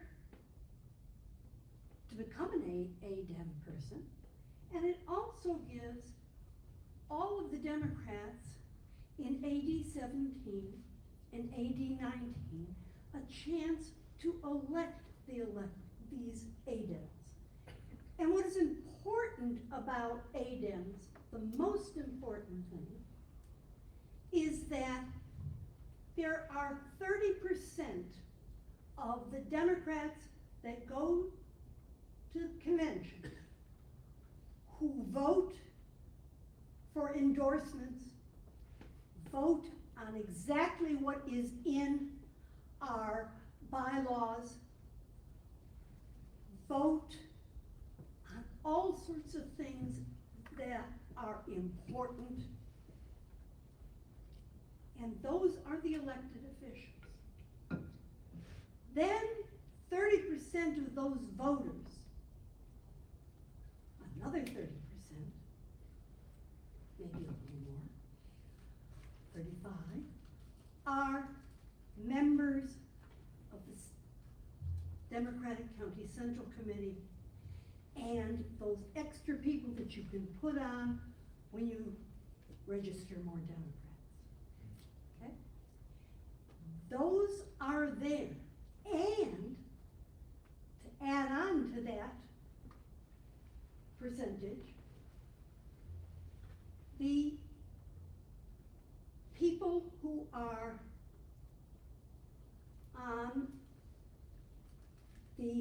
who are elected can also have a few people that they put on as their delegates. Okay? So anybody who is a senator, anybody who is a congressperson or an assembly person can do that. But that last 30% is the most important 30% for me. That is people who are Democrats, who are grassroots Democrats and want to be there to be able to say, I want to endorse you or you because I think you're the right person. So to me, the ADEMs are a wonderful part of what we are doing and who we are. These are everyday Democrats who know that it is important to endorse Democrats who read our platform and agree with it, who know that they aren't the big guy. They know that they are our servants. They are serving the people. So to me, I get excited about it. Okay? And that's what this is all about. Now, because of the fires in LA, they have allowed people to vote a little bit after the timing, and we will get that out to everybody in the city and all over the state. You can register, and if you register to vote at home, you can get your paperwork. It will come to you. If you are registering in that later 5 or 6 days, it'll come a little later, but you'll still have plenty of time to vote. if you would rather vote on the February 22nd or 23rd, which is Saturday or Sunday, we have plenty of places all over California. So if you're, in LA and you haven't voted, you can find a place in LA on 22nd or 23rd and you can vote. I'll be sitting there in San Francisco and San Mateo and Santa Clara at different times, helping you vote. It is extremely important because the people who are voting in this election are real Democrats because they're willing to do an extra vote. And they're voting for people just like them. So this is extremely important to them. And I sure hope that you get out, all of you, and get people to register to vote. I want you to look at the people who are running. I want you to vote for the people you want to have on there. And I want you to enjoy that. It's really an interesting thing.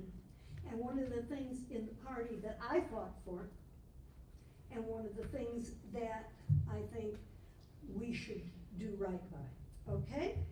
And that's about all I have to say, except that I'm gonna come around and give you my Happy New Year card.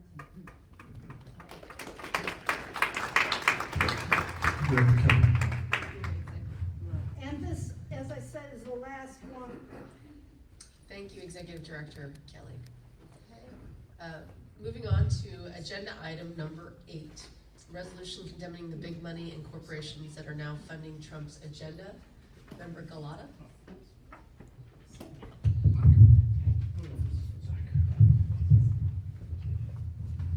All right, thank you, Chair Tung. Thank you, colleagues. Thank you to the Democrats and members of the public who are here tonight. I do think, let's dive into our first resolution of 2025. I do think it's really important for us to be speaking out right now and to be taking principled stances as a Democratic Party, as the San Francisco Democratic Party. And that was really part of the impetus that of bringing this forward tonight, because I do think it's important for our party to be speaking out on what is happening in very, very real time in our country. I do want to thank the Issues and Resolutions Committee for agreeing to put this on the agenda. And thank you for indulging me with just a little bit of some comments on this resolution tonight, and just providing a little bit of context, and hoping that also we'll be closing with a call to action in the hope that we can be united and stand together on this tonight. So I think as some folks have mentioned, both in public comment and here, it was impossibly hard to watch Donald Trump take the presidential oath of office again on Monday, but it did make one thing, I think, very clear. Corporations are more important to Donald Trump than his own cabinet appointees.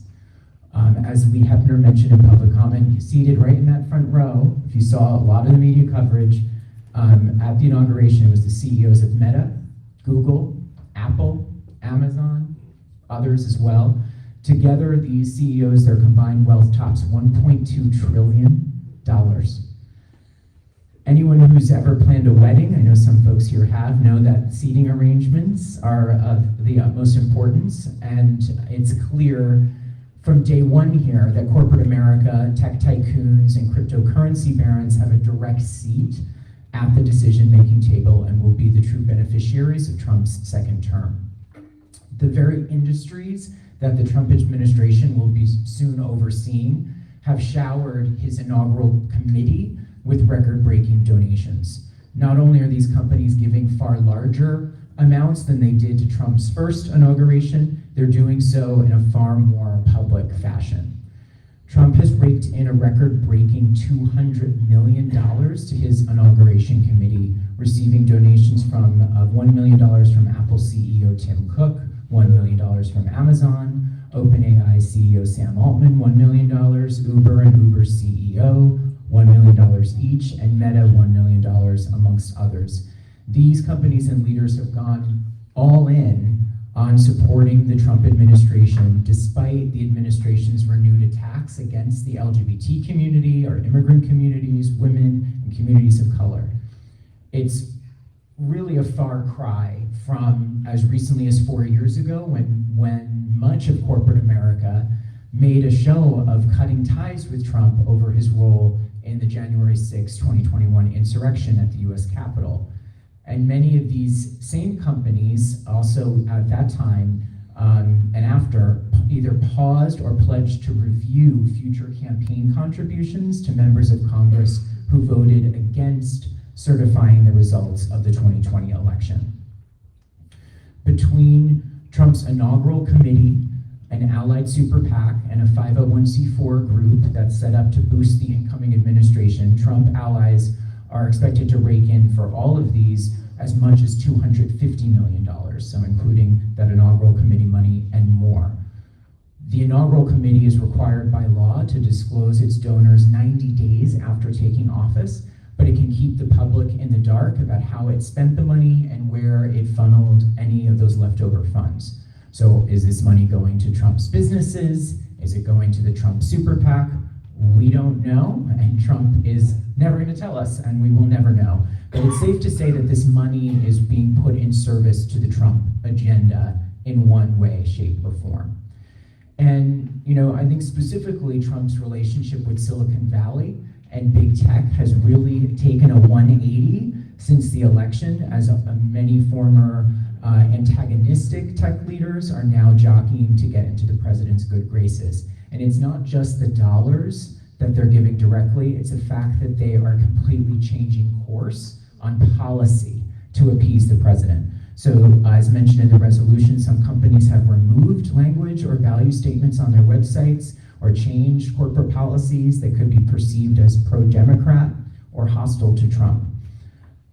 One example I think we've all been probably following, Meta CEO Mark Zuckerberg announced in January he's ending DEI policies on his various social media platforms, including Facebook and Instagram. He's now spewing misogynistic statements about male energy. And on top of this, Meta announced the decision to drop back-checking and restrictions on free speech on its apps, opting instead for a system that lets users themselves police misinformation. So the 2025 corporate and big tech vibe is get rich or destroy democracy trying.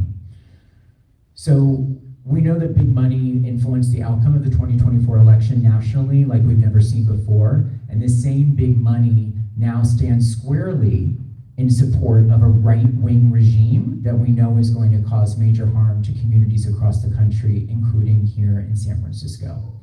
And the more that the Trump administration is aided, abetted, and encouraged by corporate America and billionaire donors, the more we all stand to lose. I think the reality is that the Trump campaign, as we, I think, know as Democrats, was never about reducing gas prices at the pump or the price of rent or the cost of eggs.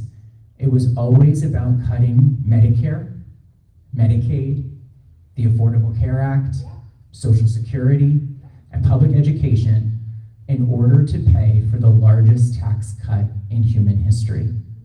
That is what is really happening here, and that is what is coming. And that is why corporate giants and CEOs are lining up behind Trump, because they stand to benefit the most. Meanwhile, these cuts are antithetical to everything we believe in and have championed as a Democratic Party for decades. All of those policies I just mentioned are the bedrock of what we care about as Democrats and what we have championed, what our leaders have accomplished. So I agree with the comments tonight that as Democrats, we have a lot of work to do to restore trust with working families across the country. We really, really have a lot of work to do. But it starts, I think, with making clear that we won't stand for this corporate cabal buying favor to further enrich themselves at the expense of everyone else and all of the issues that are at stake, whether it's the climate crisis, whether it's immigration, workers' rights, or the right to a quality public education. And we need to start by also acknowledging how this mega donor class is not only pumping money to Trump, they also have ties to political spending locally right here in San Francisco. And, you know, Uber, which donated $1 million to Trump's inauguration, poured $1.2 million into San Francisco's 2024 election, including $1 million to oppose Prop L, which would have directly helped fund Muni, also something we care about in terms of public transportation and infrastructure. Ripple, a fintech company that was co-founded by Chris Larson, recently contributed $5 million to Trump's inauguration, along with $48 million to 3 PACs that back pro-crypto Republicans and Democrats across the country. Those PACs also pumped $40 million behind Republican Bernie Moreno, which resulted in him edging out the pro-labor Democrat incumbent Sherrod Brown in what is now the most expensive Senate race in US history. And Larson also contributed locally, indirectly, not through Ripple, but directly contributed $1.8 million on SF races and ballot measures, also contributing $200,000 directly to this DCCC's political program. So I'm sharing this tonight because it's incumbent on us as Democratic Party leaders to see this web of money and its influence and decide what we are going to do from here. And I think it's time for the San Francisco Democratic Party to take a principled stand. These are not normal times. Things are going to get a lot worse. And we can't stand on the sidelines as we see companies and CEOs, many of whom who call San Francisco and the Bay Area home, saddling up to a right-wing regime that is dead set on plunging this country into despair and chaos. And I know that this body is often averse to condemnation resolutions, but in this case, I believe that it is warranted. Even President Biden heeded us in his farewell address saying, quote, "An oligarchy is taking shape in America of extreme wealth, power, and influence that literally threatens our entire democracy, our basic rights, freedoms, and a fair shot for everyone to get ahead," end quote. So colleagues, I ask for your support tonight on this resolution, and I hope this is just the beginning of this body taking principled stances against billionaire influence, against oligarchy, against the right-wing fascist Trump agenda that's already unfolding before our eyes just in the past few days. I mean, I've stopped reading the executive orders that have been issued because it was just so disgusting. So, Chair Tung, I agree. I think the fight is different right now because what we're up against is so much more sinister, it's more orchestrated, it's more deliberate in its intent to cause harm than I think it even was in 2016. And I think we can build back our brand. We talked about brand tonight. Let's build back our brand and let's stay relevant by making a strong statement and uniting, I think, together tonight, hopefully in support of this resolution. Because I do think building a better party starts with drawing a line in the sand tonight that says we will not tolerate the control of our government by a handful of powerful billionaires. So with that, colleagues, thank you for indulging me on that, but I did want to just share my thoughts and why I brought this resolution forward, why I think it's important, and I just thank you for your consideration and welcome other comments from members. I am open to any sort of more minor adjustments or amendments to the resolution, but I do think the substance I would like to keep intact tonight and put forward for a vote. Thank you. Thank you, Member Galata. Is there any discussion from the floor? Member Gupta.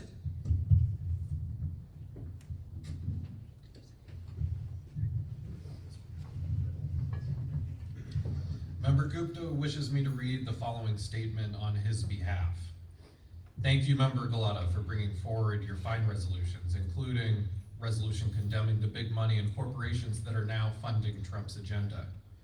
From my time on the campaign trail and interpreting the San Francisco election results, San Franciscans made clear that they seek their leaders to focus on improving their daily lives, with matters such as more abundant housing of all types, convenient public schools that deliver a quality education, and vibrant, safe streets, to name just a few priorities.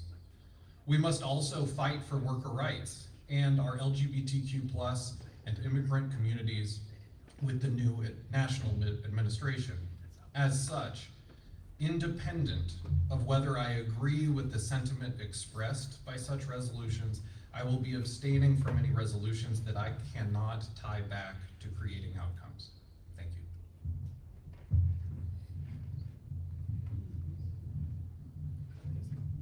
Thank you, Member Gupta. Any other discussion? Member Chandler? Yes, I think there was a lot that resonated with what Member Galata said about, and what we've all heard today about branding of our party, being out of touch, not talking about what voters are talking about. And that's why I was kind of disappointed that that's not what this resolution touched on. There was no mention of the most recent violation of our Constitution, of the fact that the Trump administration is trying to get rid of birthright citizenship. There was no mention of the fact that we now have insurrectionists walking among us because they have been freed by this president. And I was honestly dismayed at the injection of campaign rhetoric when we as a Democratic Party should be coming together, and yet at a moment when we are facing a authoritarian leader who we should all be focusing on opposing that agenda, at this body we're focusing on campaign rhetoric that should have been in the past, and that was disappointing to me. And I don't think it's what we as a San Francisco Democratic Party need to perpetuate. What we need to perpetuate is a united voice opposing Donald Trump, not having the same old tired fights that has resulted in what we have heard tonight from so many people disengaging from the Democratic Party. And so with that, I wanted to make a motion to strike the language and replace it with the following. Resolution opposing Donald Trump's dangerous agenda. Whereas Donald Trump has committed to attacking the LGBTQ community, transgender women in particular, while also being responsible for overturning Roe v. Wade and opposing the Equal Rights Amendment.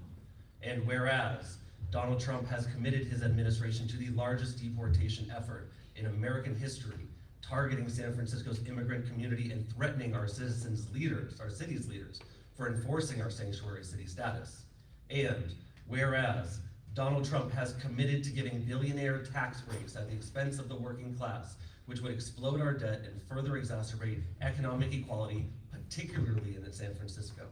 And whereas Donald Trump has unacceptably pardoned or commuted the sentences of thousands of insurrectionists, white supremacists, and extremists who invaded our nation's capital, attempted to prevent the peaceful transfer of power, and who attacked public safety officers.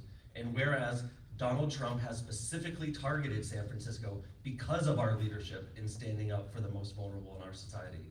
Therefore, let it be resolved that the San Francisco Democratic Party affirms its unwavering support for San Francisco sanctuary city status, abortion access, and reproductive justice, the Equal Rights Amendment as the 28th Amendment as the law of the land, our immigrant and transgender communities, and all our vulnerable communities. That the Democratic Party supports a fair and equitable tax structure and economic equity for all communities and accountability for those who would undermine our democracy, urging state, city, and federal leaders to prioritize the safety, equity, and inclusion of vulnerable populations in all policies in opposing Donald Trump's dangerous agenda, and be it further resolved that this resolution be transmitted to the San Francisco Board of Supervisors, Mayor Daniel Lurie, District Attorney Brooke Jenkins, and City Attorney David Chu.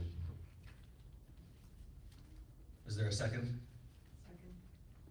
Second by member, sorry. I have printed out versions of the new language for whoever would like it. It appears to have been seconded by member 2. The point of information, does amendments have to be accepted by the author of what you're proposing amendments to a resolution that I am bringing forward that I've authored? And so I don't think this is out of order to vote on an amended resolution without consent from the author. Reject the amendments. Friendly amendments are absolutely allowed. This is not a friendly amendment. This is an amendment that has been moved and motioned and will be voted on.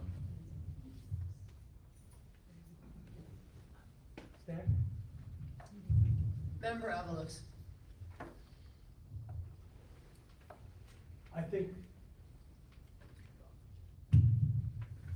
Member Chandler, your resolution is excellent. I think we should actually move it for new business for next meeting, and I think we can get a unanimous vote in support of your resolution. This resolution, your resolution is not friendly to the current, resolution that's on our committee, on our agenda. Item number 8 or 9. Number 8. Number 8, thank you. So I would like to motion that we continue this resolution that Member Chandler has shared with us to new business, so that we can actually put it on the next agenda item, on the next agenda for the next meeting. This resolution that is brought before us, I think it's really important for us to look at how our party has not been able to connect with the people of San Francisco. We actually had a huge investment that came from very wealthy people, from business interests, from corporations, into the makeup of this party and afterward. And it was not successful in electing people here in San Francisco and electing having an increase in Democrats voting for the President of the United States. I think that's a really important thing to look at. I don't actually think that this resolution that's calling out corporate money in our politics is something that we should all disagree with. I don't see it as being hostile to the mission. If our party did accept and receive corporate dollars to move our agenda, I think it's important to understand how effective that money was in helping us to connect with voters, or how ineffective it was. And so this is a very different resolution that Member Gullotta has shared with us today, that I think gets to the heart of why our Democratic Party lost in 2016, lost Congress, and also how we lost in 2024. And I think if we don't want to look at that, if we don't want to look at these issues, we're dooming ourselves to actually repeat what happened in 2024. And we have a pendulum that swings back and forth between fascism and rainbow capitalism, and we're not getting the results we need to actually serve the people in the United States and the people of San Francisco. Corporate money actually does not actually represent the people of this city. And I actually, last year, we all united on a regional housing bond that failed to get on the ballot because corporate money chose to put their money in the market rather than actually investing in public resources that voters would approve. That's the power of corporate money, to deny us the things that we want to actually deliver for the people with our public investments. They don't want those. They want to actually maximize that. So to me, it's really relevant about looking at how corporate money pollutes our politics to prevent us from delivering a higher quality of life for the people in this country. We all agree on public safety. We all agree on building affordable housing. We all agree on healthcare and improving our education system. And so I'm totally happy to vote for your resolution at a later time. But I think it's important for us to look at, how corporate money actually has destroyed this country, and we're facing an oligarchy that is actually is fine and dandy to have all of the access to money. You didn't mention it, but Elon Musk was able to get like $250 billion after the election. That's what's happening, and why corporate money is a pollution on our politics, and it's preventing us from actually having the results you want to have for American people. And lastly, a lot of the corporate money that they're putting towards politics is to create their own structures and their own government systems that are separate from the democratic institutions that we want to create to serve the American people. So I'm sorry to be on my soapbox, but we all kind of on a soapbox right now. I believe Member Chan would like to recognize. Thank you, Chair Tong. I think that just looking at the language itself, again, I concur and I second the motion, and I concur Member Alvalo's motion, and I second his motion, and I concur the sentiment. I think specifically, I would like to understand exactly what language are we striking out in this resolution before us today that any of the members on this body would be in disagreement. I concur with the sentiment. I am in agreement with the language proposed by Member Chandler. Happy to vote for it. Be it a next resolution or however way you want to add to the language. But I think by striking out any language that is on this resolution, I would like Member Chandler or any member that will be in disagreement and voting against this resolution to show me in which part of this language, in this resolution, that you're disagreeing with and that you would like to strike out. Because as far as I can read, well, without my reading glasses, clearly quoting it for you, but as I'm zooming in and kind of reading it through prior and then again today to say, I don't see any language in this resolution referencing specifically any elections in San Francisco, except the fact that to say we're rejecting right-wing agenda, we're rejecting corporate money on all levels of elections, and we're condemning what they have done. So I think let's take a step back and kind of look at the language itself and say, what is it that we're objecting? Thank you, Chair Tom. Thank you, Member Chan, for your statements. So Member Avalos, I believe that Member Chandler made a motion and it was already seconded before you attempted to have a subsequent motion. So your motion is out of order. We will need to take up Member Chandler's motion to amend with the second first. So if there's no further discussion, then we will call this for a vote. A motion to continue doesn't take precedence. It was not a motion to continue. Point of clarification, Member Alioto Appear. So this is a replacement? Correct. Member Galato. You know, I have to say, I've served on this body for almost 8 years. I was appointed to serve in 2017 and have been serving since, and this is the first time I have seen this action taken by a colleague on this body to basically gut and amend a fellow member's resolution. And Matt Jordan, maybe some others might have different memory on this, but I have to say personally that this resolution was agendized, that I had proposed. It was on the 10-day notice. It was publicly noticed. There's members of the public here. This body operates as an elected body to the public. What this is, no one has seen this. I did not see this language. I would support this. If you would put this on the agenda tonight, I would be 100% behind this. But I feel, and as an author of this resolution, my co-sponsors, that we deserve a hearing, a proper vote on the resolution as proposed. Because believe me, when resolutions have come before this body that I've disagreed with, I have voted against them, or I have abstained. So we all have that ability at this body to take a position on the resolution that I proposed tonight.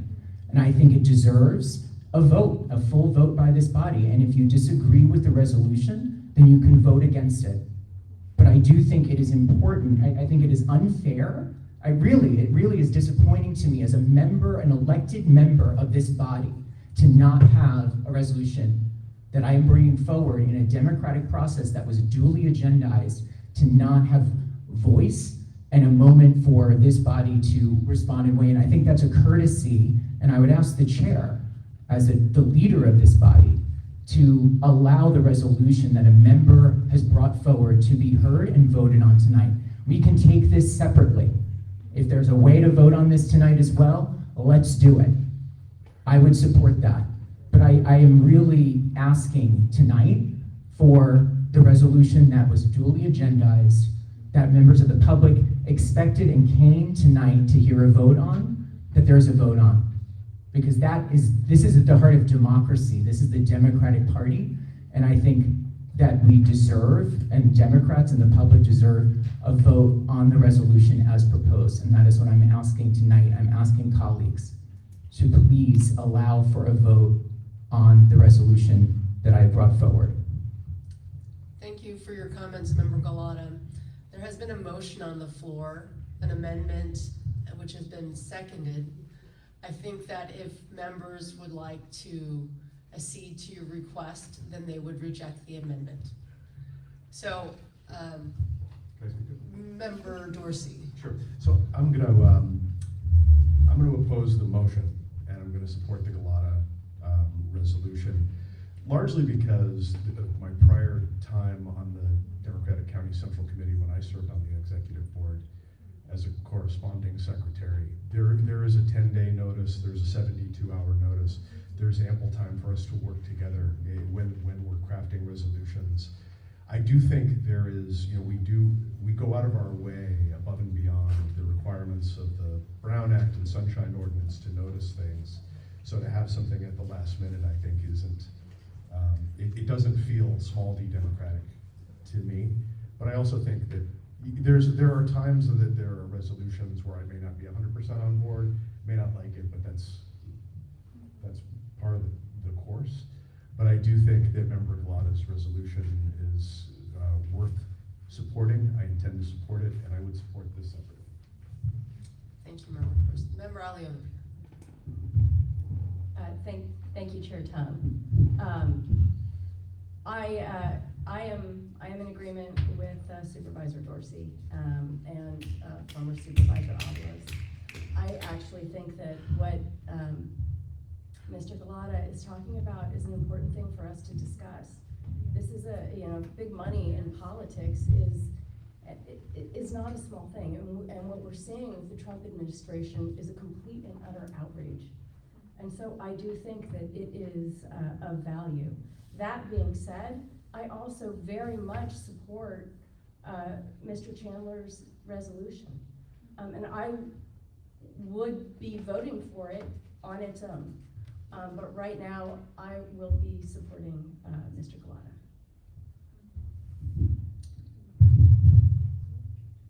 Member Pelosi. As Speaker Pelosi's proxy, these are things I generally and actually always review with the Speaker in advance. And oftentimes there can be things that are amended during the course of the meeting where I would need to abstain, but the language that I've reviewed with the Speaker is not the language that is asked for an amendment on. And so I will also oppose this motion. Any other comments from members of the body? Seeing none, let's go ahead and take the roll. Call the vote.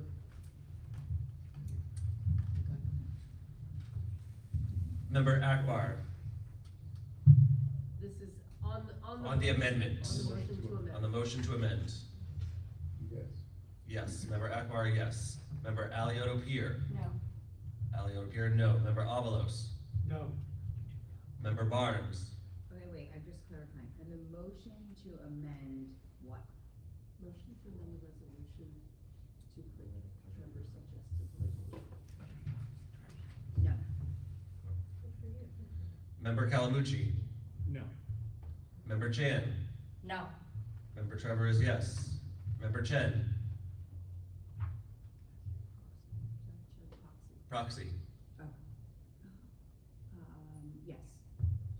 Member Coles. Yes. Member Dorsey. No. Member Galata. No. Member Gupta.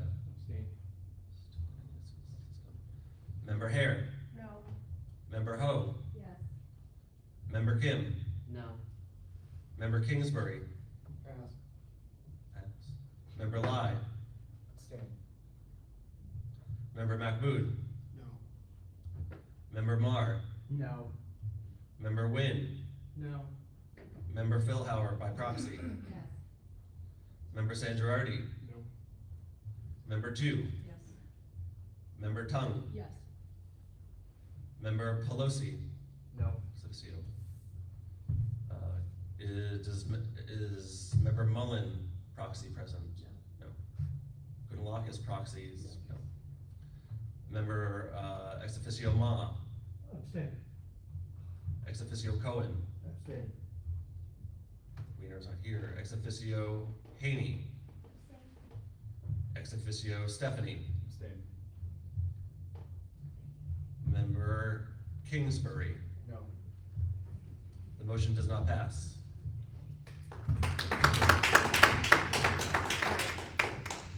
Then we can move to Member Avalos' motion to. Well, we can't vote on this, Member Chandler's, resolution today. It's a whole other resolution, so I wanted to insert it for new business. You wanted to agendize it for next meeting. meeting. All right, and it was seconded by Member Chan. Any discussion? I would just like to repeat my concerns that the first resolution that the body is considering inserts political rhetoric from this DCCC campaign, dividing this body rather than uniting us against President Trump. And I am disappointed that that is the first resolution that this body is passing. Thank you, Member Chandler. Shall we vote on the Avalos resolution, motion? I do want to make a comment. Yes, Member Alioto Pierre. I'm going to respectfully disagree, Member Chandler. I don't think that this divides us. And I do think that it is an important topic to be brought up when we watch what has happened, particularly at the national stage. And I would hope that talking about big corporate interests is not something that would divide us, but something that we can easily talk about and discuss. Member Galata. I'm sorry, let me go to Director Coles first. Thank you. I adamantly oppose money in politics. And I also want to concur with what Member Gupta said, which is that we are in a moment where the Democratic Party needs to be focused on outcomes. So I would rather see a resolution that proposes changes to the rules of fundraising for campaigns and inauguration committees instead of a resolution that condemns humans for acting rationally. I think this behavior is abhorrent, but I think these people are simply acting rational. And so I think we should be focused on outcomes and rules that will impact the outcomes of money in politics. Point of order. Yes. We should be voting on the motion to continue this item to the next meeting, and then we can have a discussion about the other resolution. Yes, but right now, correct. Yeah. Can we, But I have just a point of order though, just on this motion. This resolution was not agendized and is not technically moot now that the vote, in my opinion, was just failed for this. So I think this can be introduced tonight in new business. I don't think that there's a vote on this resolution because it's out of order. What now, I'd like to motion that we vote on the resolution that has been agendized, item 8, for a vote by the full members. If there's a second to that, I would like to make that motion. hold on. Okay. I do believe that there are questions, and what Director Cole has raised is, I think, a question of amendment. Is that right? It's just a point of order. Or a debate? It's a perspective and Interesting discussion. debate. All right. And Vice Chair Barnes, did you want to be recognized? I thought that we were going to have an opportunity to make proposed amendments based on your invitation to do so. I don't know the exact terminology, but secondly, I was just going to offer a quick little perspective because I was at Berkeley getting a master's in public policy when following the first Trump election. And the mood was similar, although not exact, as we were talking about earlier. But the idea of anti-corporate, anti-capitalism. I took Robert Reich's class. I mean, all of it was the same and similar, and people who were working in Silicon Valley, people who work in tech, people who have money were really villainized.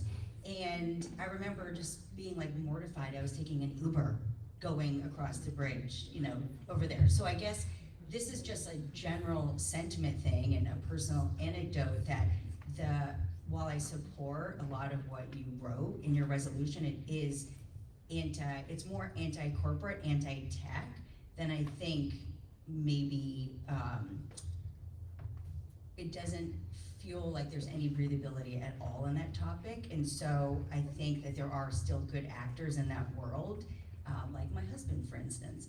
And so I just wanted to somehow like raise concern with how much we're demonizing those who are I hopefully gonna help lift up the economy here in San Francisco.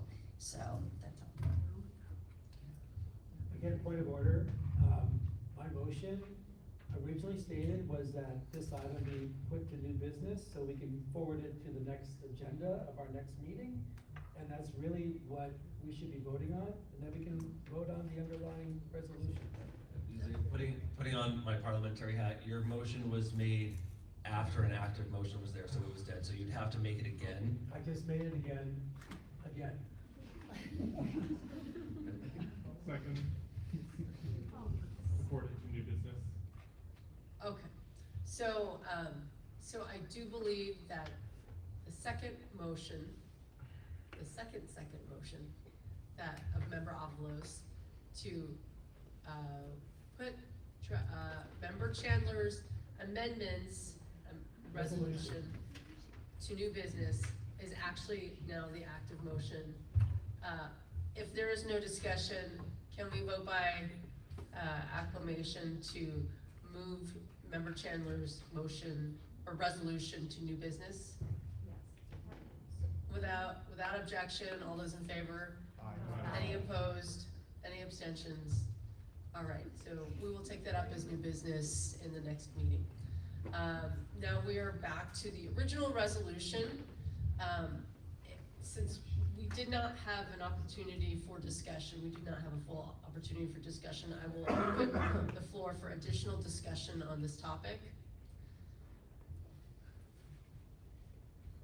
So I would like to add and echo both Vice Chair Barnes's comments and also Director Cole's comments that while the issue of corporate money in politics is a very real one, the bigger issue is the influence of big money in politics. And money comes from everywhere. It's not just corporations. It comes from individuals. It comes from interest groups. It comes from all sorts of places. And we do see that in San Francisco in abundance in our last election. And it wasn't money just supporting one side. It was money supporting all different sides. And I do think that when we talk about money in campaigns and money in politics, that there is a real detriment to the voice of the ordinary person, the ordinary voter, the person down the street, the person who runs the Cornerstone, because there is just no way that you can compete either with the power and influence and dollars of a corporation or the money, the power, and the influence of special interest groups. And I don't know that this resolution really addresses it except from one perspective, and that's corporate money, and specifically it calls out tech money. I don't feel that, I do think that there are businesses that try to act within their business interests, and that while Trump's inauguration campaign or inaugural committee had a significant amount of money that was put into it, so did the Biden inaugural committee. It was $61 million.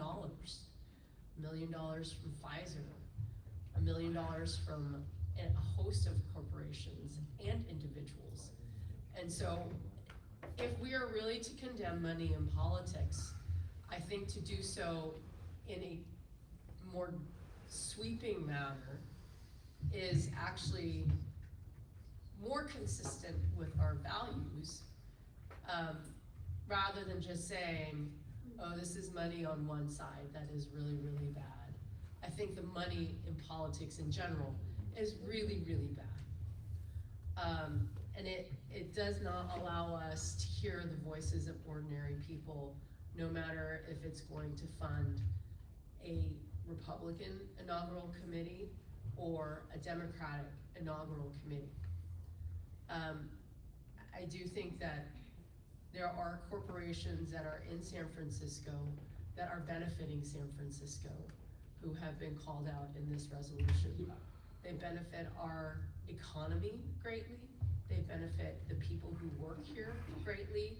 And the idea that we are going to try to demonize them in this resolution by specifically calling them out, I think is antithetical to what we are trying to do in San Francisco, which is raise our economy up, raise the profile of San Francisco as a place where businesses can come and that our people can get jobs and that we can be leaders in the American economy.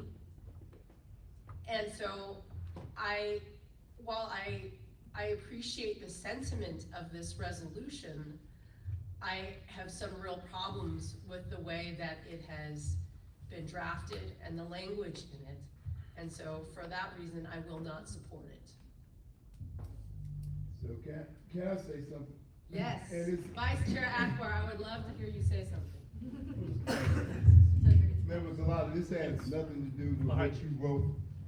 I don't need that. The video needs it. Thank you. Anything to do with what you wrote, appreciate it and thank you for what you wrote. But the issue for me is real simple. This is not about so much against Donald Trump or whatever the hell Trump doing. Trump been doing it for 4 years before, continues to do the same thing. But more Americans voted for him. And it ain't got that had nothing to do with Trump and necessarily had nothing to do with money. And then what we skirt our issue is that a lot of us at this table, I'm not gonna say everyone, ran on crime in San Francisco, ran on no housing in San Francisco, ran on accountability. We had people come in here tonight talking about Safeway, and we talking about right now what Donald Trump could possibly do. And I think our concerns should be more focused on what's in front of us and what's in our face in this city right now, what we can control locally, than trying to control something nationally. And in order for us to be able to write something against someone else, I mean, that's part of the thing of pointing the finger. We just got our butt whoops. We got whooped pretty bad. And then you're gonna sit up and talk about the person, he's happy now. So why keep giving him play and keep giving him information to keep his name out in the news? Donald Trump is not the issue. Something else along the line is the issue. He's just a result of it. And everybody on here, I don't care how you want to look at it, money put us all in these positions we're in. Damn sure didn't have nothing to do with what we were going out and saying. So what we have to be able to look at is look at our own individual self before we start pointing the finger at someone else. And again, for me, this is about our local issues now. We just got a mayor in office. We don't know what he's gonna do. And we don't even know how he's gonna clean this up. And we're talking about Donald Trump. We're trying to prepare for what Trump is gonna do when we need to come together collectively with this city. So us talking about things that outside of our reach, that's easy. And then we're not even agreeing on that. So, I mean, come on, man. We really have to stop this because like I said, what people were missing, they want to get food on their table. They want to stop sleeping in their cars. They want to stop using drugs. All those things. Those are the reality things. Those are the people that were potential Democratic voters. And I guarantee you, most of those that are doing it out there out of their mind right now are Democrats. So that's the people, some of those people that we need to get back. And I'm just saying that with all of this, and then we start getting caught up on procedure as opposed to what was written. And so, you know, we can't do that, man. We can't continue to do this. And I can't believe we all in a democratic city, and all of us are Democrats, but one thing I learned from running in this, I thought I was in the South. The way we get at each other and being disrespectful to one another. That stuff gotta stop. And all that is ideology. So what you talking about? Which has nothing to do with putting food on somebody's table. And we're always trying to put our politics on somebody else. And the people who suffer is the poor people. So that's what I just have to say on that. Oh, you want it? Oh.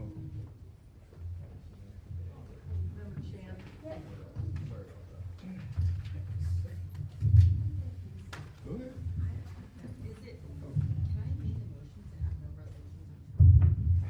I absolutely think that by doing this resolution against Trump has everything to do with the local level at this moment. On his first day, one of his executive order is take out the birthright of those that are born in the United States. And that on every level has everything to do with all the immigrants and DACA and all of the people that we support as a city because they build this city. Then we're saying that somehow condemning Donald Trump and those that spend money on him somehow has nothing to do with the local level, with our city, and especially the Democratic Party. And that is disheartening to hear because fundamentally, I thought that's what we're all doing here as Democrats, is that how do we figure out a way from a local level and state level and a federal level that we know all politics start on a local level. And if we don't stand up on a local level, then I don't know what we're doing here as a Democratic Party. I thought there's a saying for all of us, at least I did, for the last 20 years working in San Francisco. So goes San Francisco, so goes California, and so goes the nation. I thought that's what San Francisco is about, that we're actually should be very proud to be San Francisco Democrats, and that this is the reason why we're here, that we believe as San Francisco Democrats, we have influence on the California politics, on national politics. I thought that's why we're here, but if that's not why, and that somehow that we can chew gum and walk at the same time, meaning that we help protect our communities in the Fillmore to have a safe way and protest Donald Trump at the same time, I think something is wrong here. I thought we're better than that. So that's all I'm gonna say. I support Member Gullotta. Let's take a vote, and so we know where we stand as a party today. Thank you, Chair Thompson. Member Sandra. I'm sorry. Did you? Now you're in my blood vessel. Member Messer.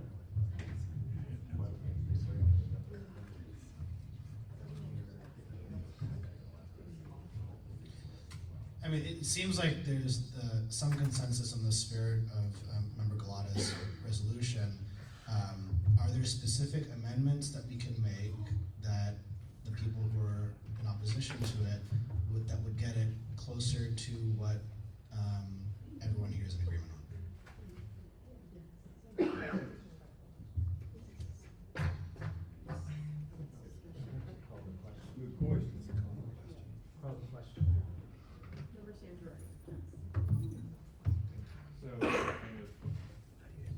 I know this was probably not Member Gullotta's intention tonight, that this would turn into the end-all be-all of talking about the existential crisis of the Democratic Party. But I'm actually relieved that we are, because we haven't talked about that. And I think as one of the bluest cities in the country, one of the bluest places, we should actually be talking about what is the heart and soul in this day and age of the Democratic Party. What's stunning to me is not that Donald Trump won by a couple million votes, he actually won the popular vote this time, is that he didn't lose by 75% of the vote. Yeah. right? Like, how are we that close as a party where we're literally fighting over like a few counties and a few states? That tells me that there is a crisis of consciousness in our party and like who we're representing and the trust that people have in this institution. You know, I mean, like for a long time, I've never been like a big party guy because I actually have a really big challenge with like institutions like this that become very large, very powerful. It's really easy for people to be in positions of power, to take money, to like push people around and to control the populace, right? Like that's what Biden's leaving message was from office. And I think it is on us as one of the bluest places in the country to actually think about what kind of party we want to have moving forward. We see this today. We see the challenge that we have with the Democratic Party with parties like the Working Families Party cropping up and growing around the country. We have today the Rose Pike Democratic Club saying that they're no longer going to be a charter club of the San Francisco Democratic Party, and that hurts. I am a Democrat. I care a lot about the Democratic Party, and I know the Democratic Party has gone through a lot of renditions over the last 150 years, and some of them have been really, really bad. And I think it is on us right now to actually have those conversations about what we want the party to be. And I know there's a question, people keep on coming back to this, like, well, like, how are we gonna put people, like, food on the table? That's not what this body does. This body, when it's not in an election, is glorified virtue signaling. Glorified virtue signaling. We are virtue signaling with a fucking microphone. That is what we're doing here tonight. And the question is, what are we saying and how does that connect with the people in our city and rebuild trust in this institution to make them feel like they're being represented in this process, so the next time an election comes around, they feel like they actually see our logo and say, you know what, they represent me, I'm gonna follow their lead. My question is, what are we gonna do to make sure that happens? So I know that this is like the existential crisis currently of the Democratic Party. I'm actually glad like that we're having this conversation tonight. I appreciate everyone for like making contributions to it. I know that we're all probably already getting tired and expecting this to like last much longer than we expected, but thank you for at least bringing it up as a resolution, Member Galata. Does any other member wish to recognize Director Live? There's a mic, right? And then I'd like to. I also just want to echo, thanks for the spirited discussion on all this. I just want to say two quick things. One is, from a money perspective, I mean, you know, Vice President Harris raised $1.15 billion. Trump raised $463 million, but we still lost big time. And then I think the other thing is there's a really good, semi-relevant, but maybe my favorite thing I've read on like how Trump won. I can send it around after if people are interested.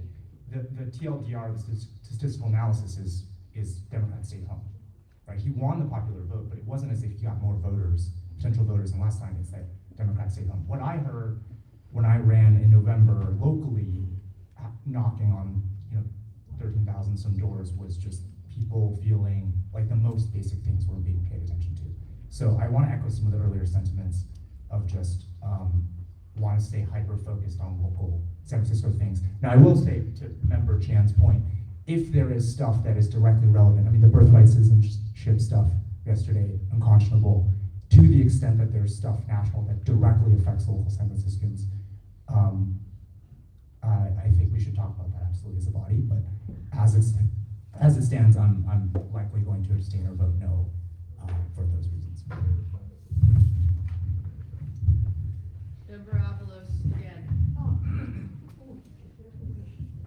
I'm sorry, is there somebody over here? I actually think that it would be good for us to have this conversation, I want to, at another meeting. And so when we get to the new business item, I think it would be good for us to actually, go deeper into this and maybe put together a committee to assess how we can actually be stronger at uniting with the more people who identify as Democrat and can actually grow more Democrats in San Francisco. So that to me is a worthy thing to take part of. I don't have a problem with supporting this resolution. And I think I motion that we suspend debate and vote. Second. Calling the question. All right, we're going to close discussion and vote. Member Chair, call the roll. original motion, on the original, resolution. Member Akbar. No. Member Alioto Pier. Aye. Member Avalos. Aye. Member Barnes. No. Member Calamucci. Aye. Member Chan. Aye. Member Chandler votes no. Member Chen. Proxy. Oh, okay, we'll pass. Member Coles. Pass. Member Dorsey. Aye. Member Galata. Aye. Member Gupta. Member Hare. Yes. Member Ho. No. Member Kim. Abstain. Member Kingsbury.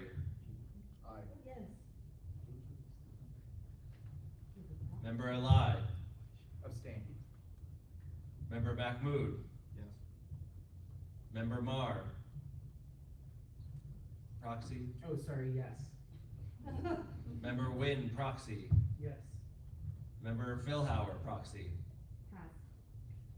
Member Sandrardi. Yes. Member Two. No. Member Tung. No. Member Pelosi. Yes. Member Mullen is not here. Member Kunalakis is not here. Member Ma. Abstain. Member Cohen. Abstain. Mayor is not here. Member Haney. Yes. Member Stephanie. Yes. Going back to passes. Member Chen. I'm waiting, Member, it's coming through. Member Coles. Abstain. Alright, we're gonna need to close this on member, oh, Philhauer. No. And we are once again back to member Chen, who's writing a paragraph apparently.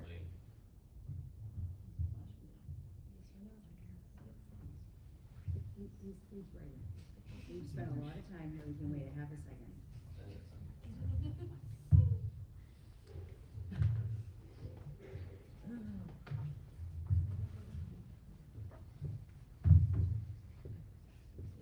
Yeah. Abstain. Alright, votes are counted. What was that? No vote. Like, no vote, Oh, an absent. like, The ayes are 15, the noes are 7, the abstains are 6, the absents are 1. The ayes have it. Woo! Congratulations, member Galata. Moving on to item agenda number 10. Abstain, so that worked out. Agenda item number 10, resolution honoring and remembering Dennis Kelly, longtime educator, labor leader, and Democrat. Member Galata.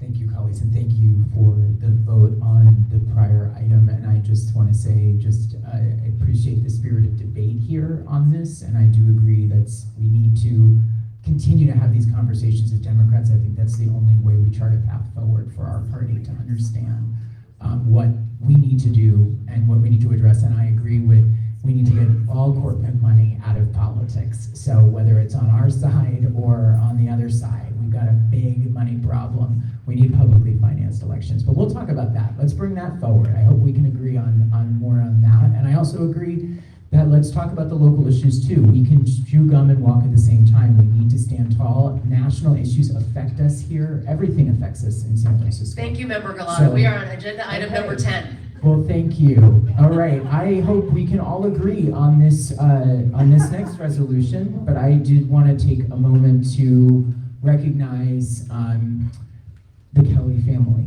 and our good friend Henny and Wendy, who's here, because Dennis and Henny Kelly have always and will always be known as forces in San Francisco politics. And I've known Henny for a long time, for her own activism in the party. And it was only really over some time of knowing Henny that I actually learned how much her other half, Dennis, had actually done himself, because I really only knew Henny's fierce activism. But Dennis has his own incredible legacy of leadership and activism in our city. And I just think it makes obviously made total sense why this pair, this dynamic duo, came together. They are and were a political power couple in our city. It's an honor to know Henny, but it was also an honor to have been in the presence of the greatness that was Dennis Kelly, from his service as the president of the United Educators of San Francisco for almost 12 years, to his role as a founding member of the Richmond District Democratic Club, serving as both the club's historian and a mentor to multiple generations of Richmond District Democratic Club leaders. And Dennis made profound impacts in our city's politics over decades. And so, Henny, I want to just say how deeply sorry we are for your loss. I extend those condolences to all who knew and loved Dennis, Wendy, your entire family, and the entire Richmond community, and our city and our labor community who has been mourning this loss. And so we want to lift up Dennis's memory tonight as a great labor leader, as a great Democrat, and a great friend to so many of us in San Francisco. And so I would like to just take a moment of privilege to just read in closing the resolution that is before us tonight on behalf of Dennis Kelly. So whereas Dennis Kelly was a dedicated leader at local, state, and national union levels for over 5 decades, first joining the San Francisco Federation of Teachers Executive Board in 1971, and playing a pivotal role in the 1989 merger that formed United Educators of San Francisco, which he served as president of from 2003 to 2015. And whereas Dennis was a high school English teacher, and he championed many causes throughout his life, including advocating for housing justice for San Francisco educators, in addition to accessible healthcare benefits for all educators and improved retirement benefits for paraeducators and classified staff. And whereas Dennis was a founding member of the Richmond District Democratic Club, serving as both the club's historian and a mentor to multiple generations of RDDC club leaders, Democratic activists, and elected officials from San Francisco's Richmond District.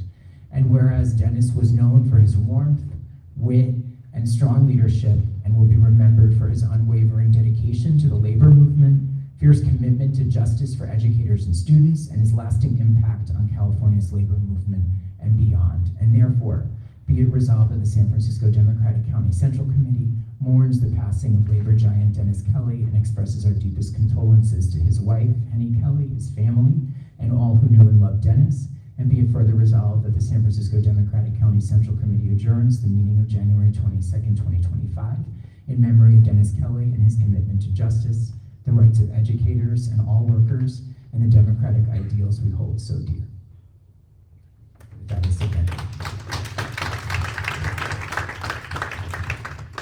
As Vice Chair, I recognize you, Member Dorsey. Thanks, thank you. So I want to express my gratitude to Member Galata for this beautiful resolution, and also just say I'd like to be added as a co-sponsor.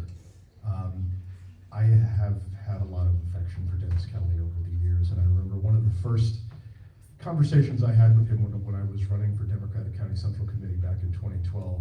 I was asking for the teachers' endorsement, but I was also had to be honest that I was about to endorse somebody that they weren't going to like, and we threaded the needle on that, and it was with good humor and class, and I'm going to miss him, and I just have such affection for Dennis, and obviously Henny and Wendy and everybody, so my condolences. Beautiful resolution. Member Elliott up here. Thank you, Member Galata. I just wanted to say, Henny, I actually met Dennis before I met you. And it's, I hate to say like 15, 20, it's been a long time, years. We weren't always on the same side of everything, but I always respected him, both of you. I think it was Peter who said that you guys were a dynamic couple, a political force, and no question about it. And if, regardless of whether you saw eye to eye, you couldn't help but respect his hard work, his diligence, his heart, and I want to tell you how sorry I am for the loss.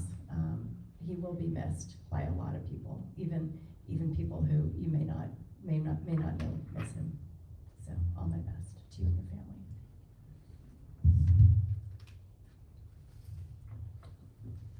Well, He was one hell of a person, Yes. and he put up with me for 57 years. Think about that. Eddie, if you need someone to wrap your presents, I'll come over to your house and do it. And let me just say one thing. He got his wish. On November 6th, when he knew that Trump had won, he turned to me. He'd just gotten back from the hospital.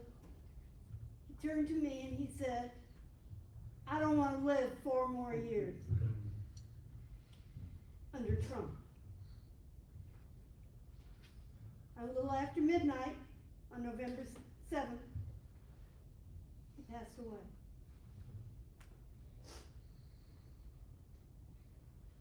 I think that's a pretty decent thing. Damn him to hell. Thank you, Eddie. Member Pelosi. Speaker Pelosi would also like to co-sponsor this, I'm sorry. Thank you. All right, members, can we take this one by acclamation? All those in favor? Aye. Any opposed? Any abstentions? Congratulations, Member Galata, your resolution passes.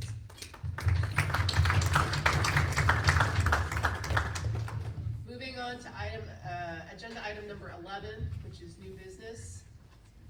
Is there any new business aside from what was motioned previously by Member Avalos? Any other new business? Or new business? Member Alioto-Pierre. Thank you, Chair Tong. I think it's important after what's transpired the last week and a half in Southern California, that as a Democratic Party of San Francisco, we reach out to our Los Angeles counterpart and just say that we're there and that we support any help that you might need from the state or from the federal government to receive the FEMA aid that you're ultimately gonna need, and any help with, it just almost symbolically being there as our southern neighbors. I think it would be a nice gesture. Thank you, Member Alioto-Pierre. Vice Chair Hare. Thank you, and in light of the housing crisis that has been exacerbated in Southern California, I'd like to agendize Spur to come next meeting to present on their angle of our housing crisis here in San Francisco. Okay, thank you very much. Member Avalos.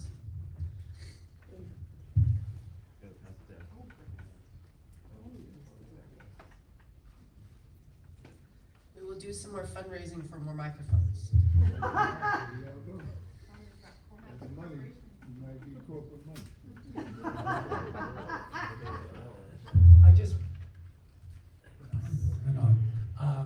I actually think it would be good to actually have some reflection like we had today, that we agendize some reflection for ourselves, and maybe one of our committees to actually look at how we can make the party more relevant to the people who actually chose not to vote Democrat this election, who are Democrats. I think that would be, and also explore what it means to be united when we actually have differences. And maybe it's finding out what things that we can find common ground on that we can build off of.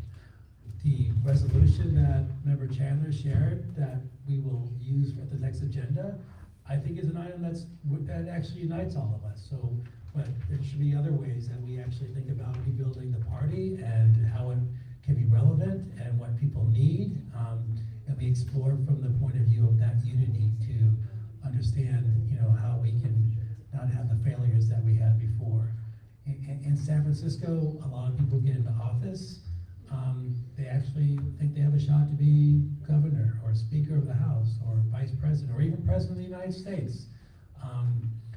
There's a lot of people who want to invest in that. But how do we invest in it in the right way, and that we actually can ensure that we're successful in moving an agenda that really meets what people truly need? And the basis of that would be housing, healthcare, education, opportunity, arts and culture, transit. Those are the things that we should stand for and work to build, and that takes all of our unity to make happen. And we actually need corporations to actually allow themselves to be taxed, so we can actually build those public investments, and that the profits are moved not into concentrated hands, but into building a future that can last generations. That, to me, is what our Democratic Party should be about, and we should be able to find a way to explore that now and deliver for people in San Francisco, and I would devote my time for that. I appreciate that. moving Thank you. forward. Thank you, Member Avalos. Member Wood. Yes, thank you. Just a message from Member Nguyen, because he couldn't be here today, but he asked that we open communications digitally across political divides to work collaboratively to show real leadership about how we fight back against the onslaught of the Trump administration. We cannot continue in our silos, and that's his quote, and I'm sure he will continue on that when he gets back next month. Thank you very much. Vice Chair Barnes. Thank you, Avalos. I love this idea of a working group or a committee to talk about what divides us, how to build the party, how to bring the electorate closer and not have further feel distance from them. And so I don't know what the procedure is to set up a committee, but I would love to spearhead one with you. Yeah. All right, got it. That's the new business. Thank you. We will take care of that. Any other new business? Okay. Agenda item number 12 is adjournment. As is our custom now, if there are any members who would like to adjourn in memoriam, or on behalf of something important that has happened, please, I do know that Vice Chair Barnes has an adjournment, an in memoriam. Right, okay. Thanks for giving me the mic back, Nancy, by the way. Thank you. Okay, so building on what Michaela had said, although I think you knew we were preparing a memoriam to honor the fire victims in Los Angeles. We are a party that extends ourselves and gives a voice to the vulnerable. We might have our disagreements, but at the end of the day, I think that we agree on that. And I know that our hearts go out to those who have lost their homes and who have been dislocated, those who have lost loved ones, those who are service workers, those in the care and trust economy who are now without jobs. Thousands of people are affected. Those who are working hard in the front lines to extinguish the fires, especially the thousands of firefighters putting themselves at risk. It's important how we show up for each other in our communities. I was thinking perhaps we can even include some resources maybe on our website and how to support the fire victims. It's also a really important reminder about the need for basic services like insurance and consumer protection. Because as we know, with speaking about the new administration, I think consumer protection is going to go out the window, and there's already been an issue with insurance and companies. This is a tragedy, and I know that Los Angeles, just like San Francisco, is tough, will prevail, and will rebuild. And we are, after all, from the great state of California, so I have faith. Thank you. Thank you, Vice Chair Barnes. I would like to adjourn in the memory of Cecile Richards. I had the great. Oh, you wrote something. Oh, I'm sorry. No, I had the great honor to know her briefly. She was an astounding woman for reproductive justice and abortion rights. It's just a devastating loss. Chair Tung, if I may as well. Yes. I'd like to give a memoriam on behalf of Controller Cohen. Sunday night there was a horrific crash in Soma on 6th and Harrison Street. 27-year-old Mikhail Romanenko and his dog. We all know dogs are part of the family as well. There's reports that the car was going over 100 miles an hour, close to 100 miles an hour. And it was just a horrific accident. I want to also give a prayer out to the 7 people that did survive as well. Hoping you all have speedy recovery. And it's an ongoing issue in San Francisco. Vision Zero, I know, expired, but clean, safe streets for our pedestrians, our children, our cyclists.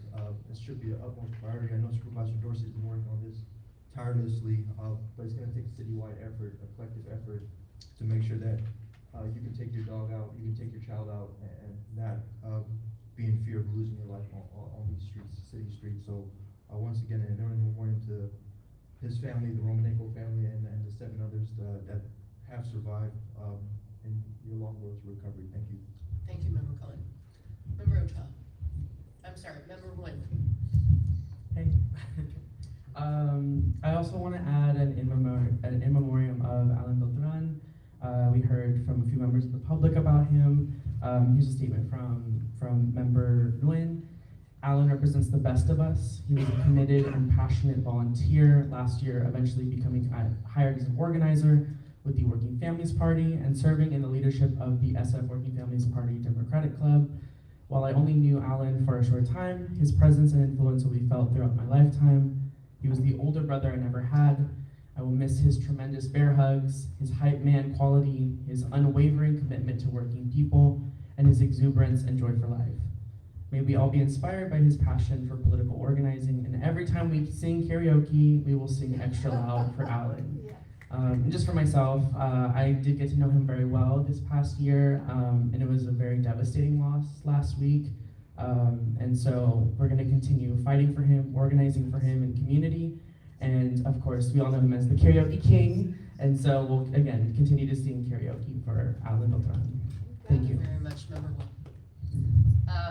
So even though Member Chandler stole my thunder a little bit, I would like to read an in memoriam for Cecile Richards, because she was much more than just the president of Planned Parenthood from 2006 to 2018. She was a great American feminist and icon.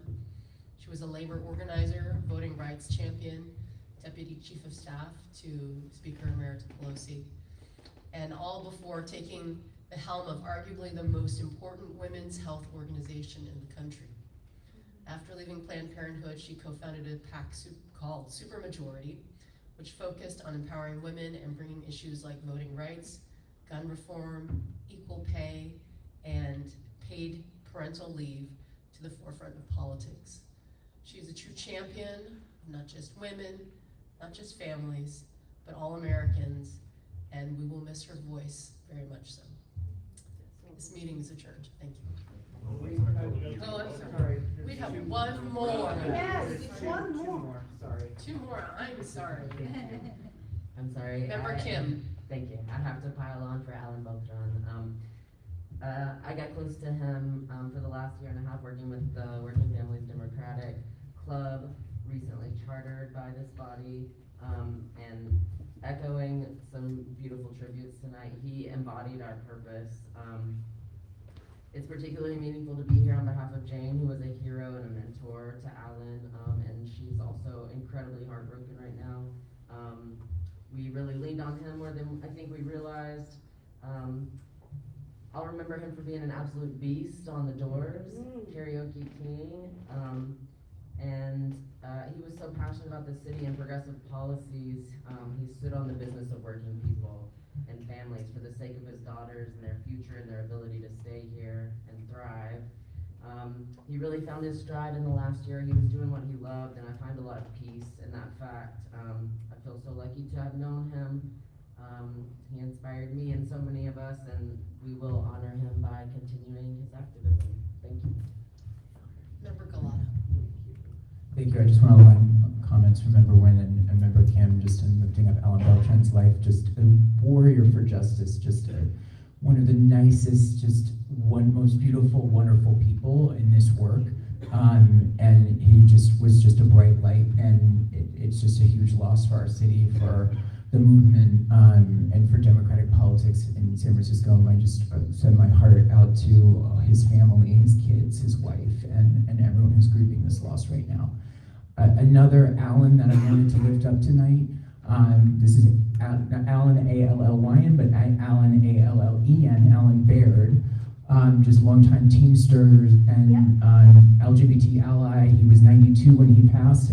Folks may remember Alan Baird from teaming up with Harvey Milk in the 70s for the Coors boycott. which really formed such a powerful coalition with the LGBT community and labor that has stayed true in San Francisco since then. And Alan was, I met Alan when he was, when I was president of the Harvey Milk Democratic Club, and he was just also just a generous, kind, sweet man. He lived with his wife in the Castro as the Castro changed, and was embraced that change and embraced our community, and was such an advocate for the LGBT community. And so it's just a huge loss of another labor leader and a hero and a San Franciscan that we entered tonight in memory of. Could we also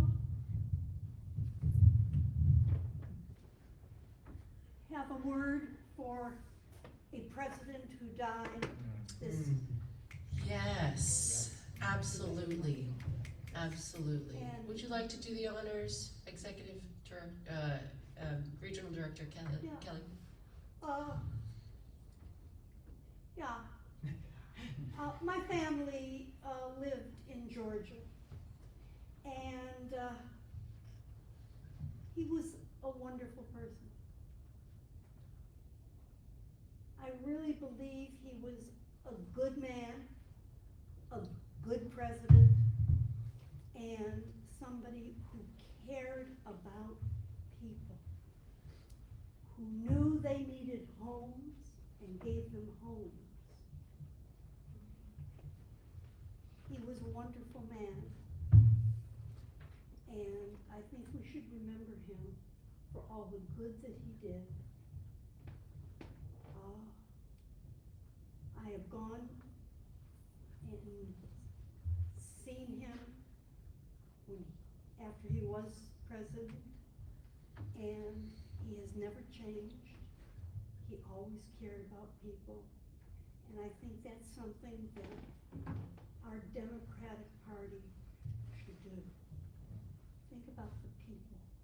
What do they need? And then you'll think about this man who is our president. Thank you.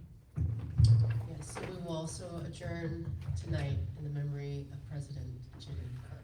Thank you very much, everyone. This meeting is adjourned.